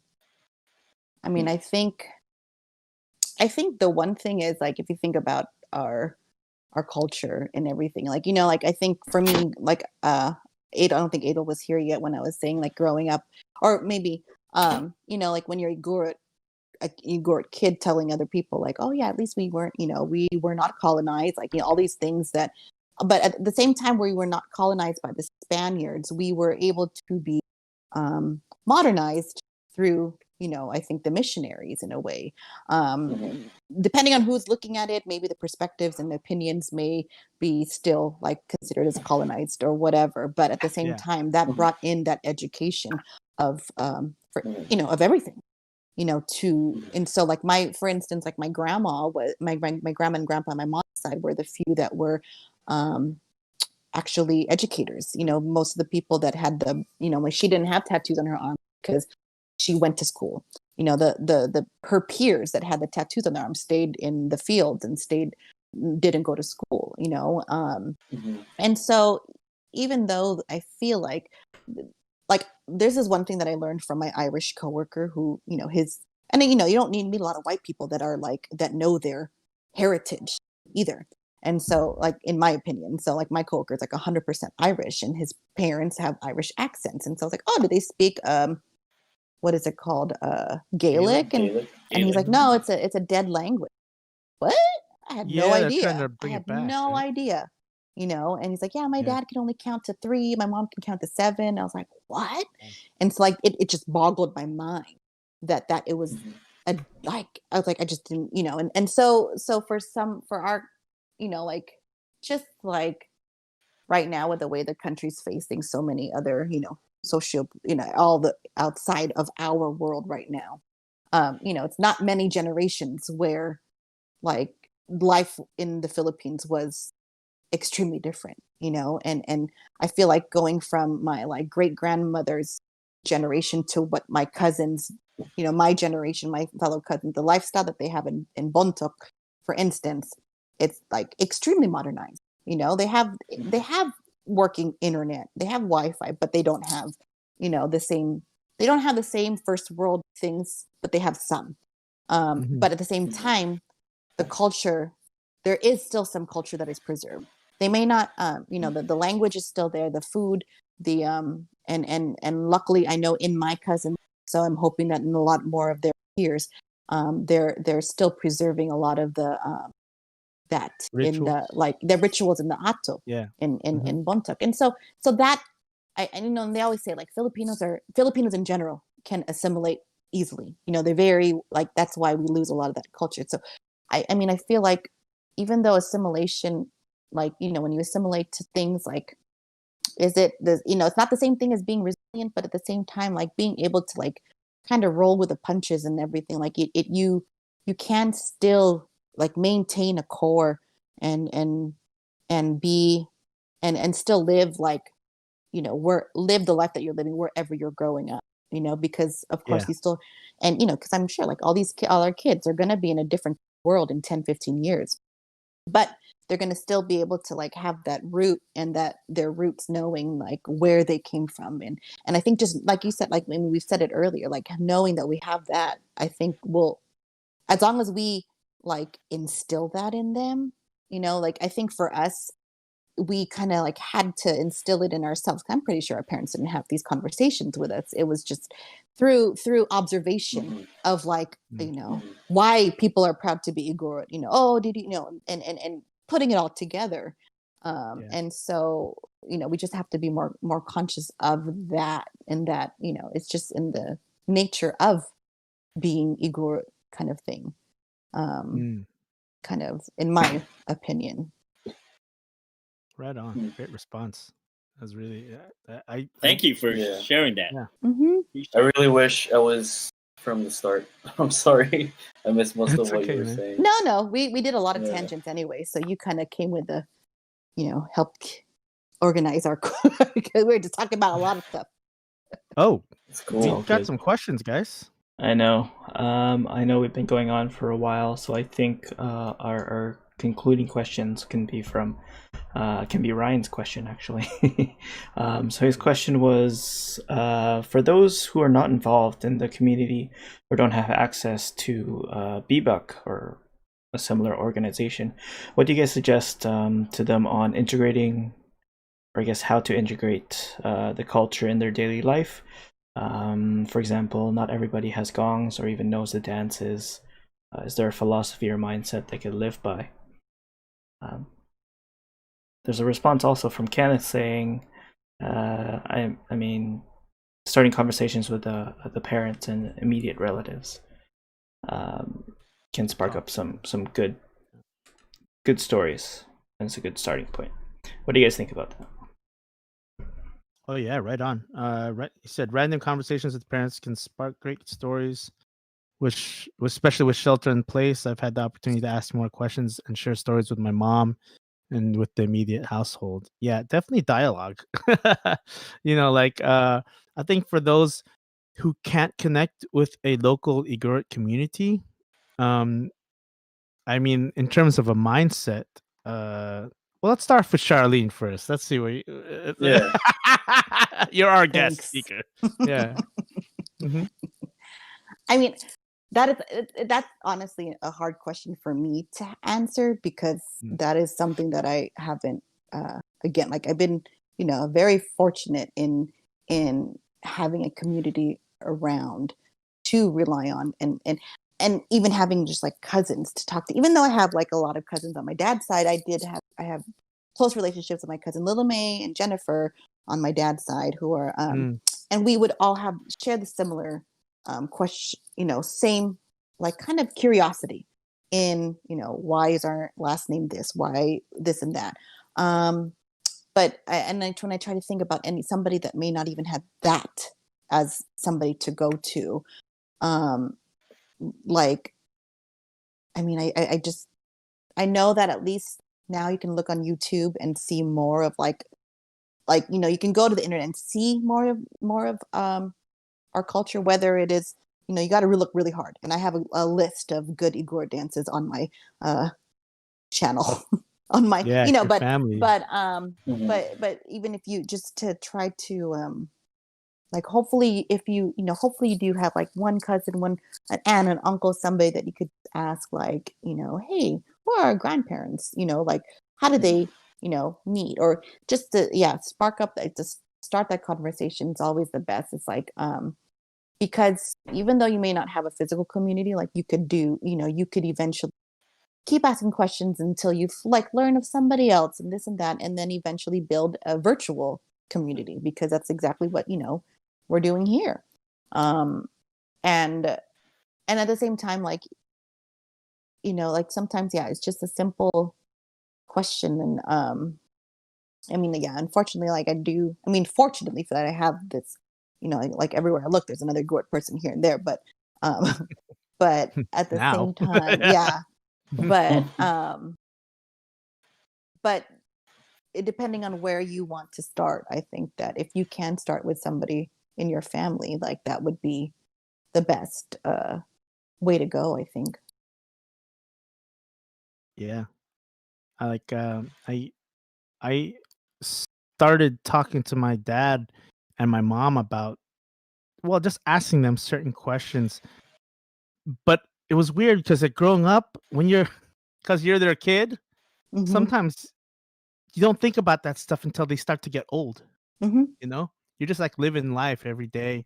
And I find that a lot of, because I always talk about, like, when I'm doing workshops and stuff, especially about dances, I always tell people, go talk to the elders, go talk to them about what they know, about the dances or the culture, and find out as much as you can, because you're not going to get one source. You're never going to find just one source. You just talk. If they know, they don't know, and then sometimes you get information from what they don't know. And like, I think I find a lot of value in that, but I didn't recognize that until I got much older. And especially when I started sharing the culture, then I realized, oh, if I'm starting to teach more about the dances, I gotta learn a little bit more, Mhm. And what I found, like, especially like with my parents, there are things it was only when because we were cleaning the house, okay, we were cleaning the house, and I started finding some of my dad's old, like, files from when he was in the military. And so I started asking my mom certain questions, and asking my mom about, like, hey, how come, what happened to dad, like, in the 80s, in terms of, like, his military career, like, why didn't he do this or didn't do that? And then I find out a little bit about the history, that, like, in the early part of the history, most Filipinos, weren't allowed to become, they were enlisted, but most Filipinos weren't allowed to go beyond being stewards or cooks. And he came in during that early era where they weren't. But it was in the late 70s, things started to change. I forgot the exact year when they started to allow Filipinos to go beyond just stewards and cooks. But when he finally was able to go through that, he wanted to become a mechanic, but he ended up fighting with two guys, and then ended up getting blackballed because they wouldn't listen to him. I think part of it was racial. They saw a brown guy giving orders, and they didn't want to listen. So somehow they ended up fighting. My dad kicked their ass, and he ended up getting blackballed. So he wasn't able to reach the goals that he wanted. And so I He think my still dad did 20 years though. he just did, but my dad had a little bit of bitterness in him when it came Right. to, like, work ethic, like, and being a hard worker. And like, I could always, like, when we were young, my dad was kind of scary. he was a real stressed out guy, and he was like a volcano sometimes, just like, just get totally angry at us. And it was I started to realize more and understand more of why he was frustrated, because he was limited in what he wanted to do, and he felt it was unfair that he got blackballed. My mom started telling me this stuff, and I'm like, Mom, why didn't you ever tell me any of this stuff before? And she goes, Mhm. Oh, I don't know. Yeah. But it's only until you start asking questions Mhm. that like all this stuff starts to come out, and then you learn a little bit more about not only the history of your family, you learn about the culture. So like, there's a lot of things that you can do starting with your family, and I agree with what you said, Shar, and what Kenneth said. It's like in terms of mindset, because Ryan asked, what kind of mindset can you have? I think the mindset is a mindset of curiosity. Mhm. Yeah, Yes. that mindset of curiosity will help you want to search for truths in your life, and want you to search for more. And you have to have Mhm. a little bit of a passion for wanting to know who you are. Now that's connected to curiosity, but in that search, you'll discover so much, And if you have that kind of mindset, I think it'll take you quite far. The other thing in terms of the culture is to recognize that the culture as well, and we've talked about this quite a few times on the podcast, is that the culture itself is very much alive. It's very much alive. It's not something that's just like on a stage. It's not something that's like just in a picture.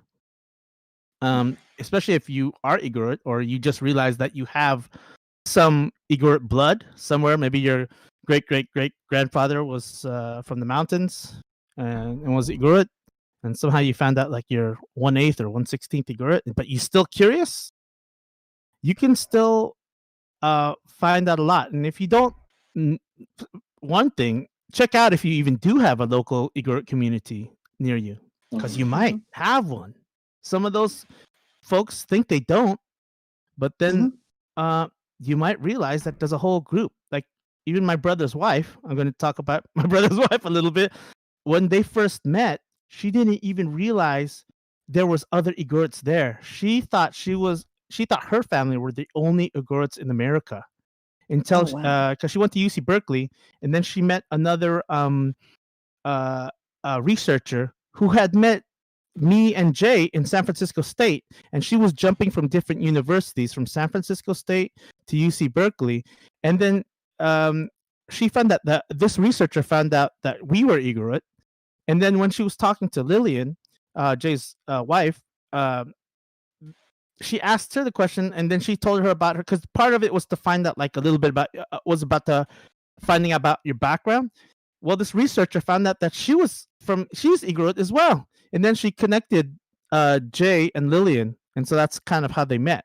So there are some folks who don't even realize that there's like Mhm. an Igorot community right next door to them, Yeah. so close. And Berkeley is just on the East Bay, and Lillian was originally from Sacramento, and which is about an hour and 45 minutes away from San Francisco.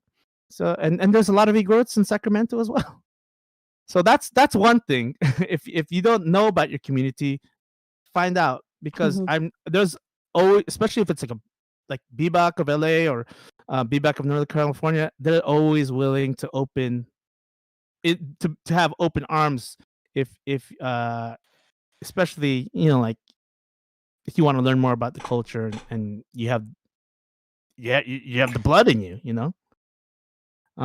So those are a few things, I think, guys.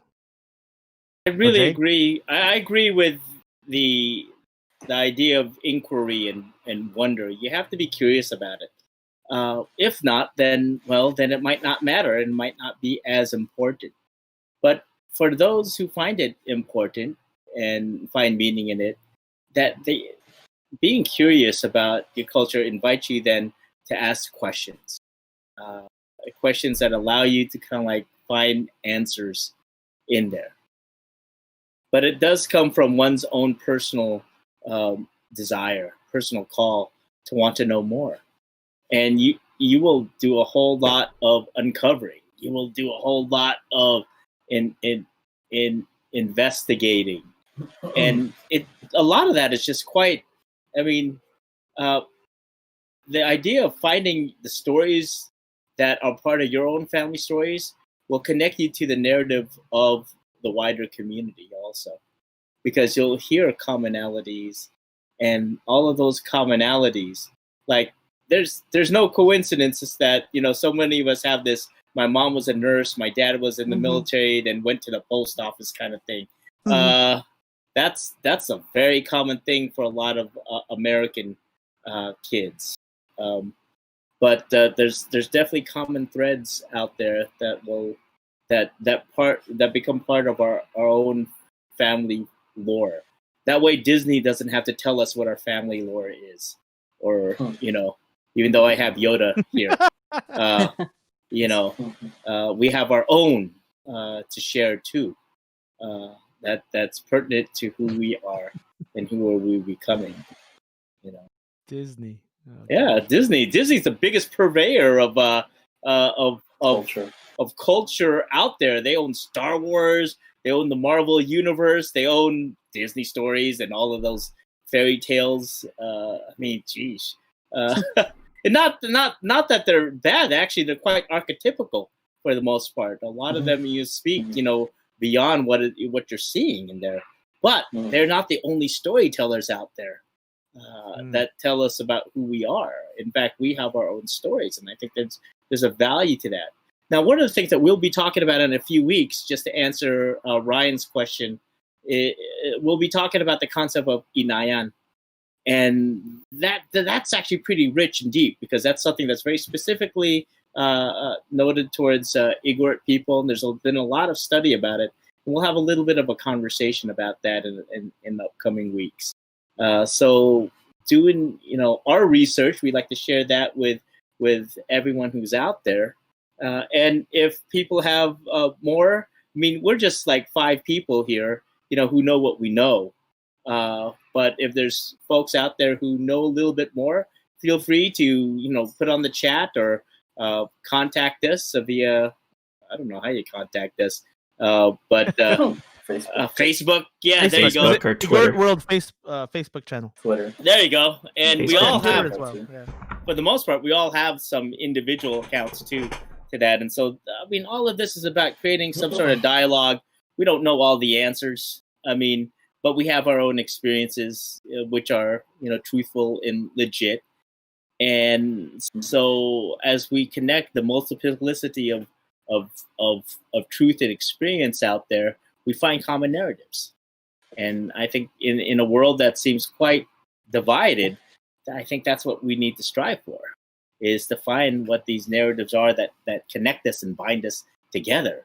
So as we like, you know, when people talk about, hey, we just celebrated the 4th of July here in America, that's actually quite important, because it's one of the few things that we could actually do, you know, that we have in common.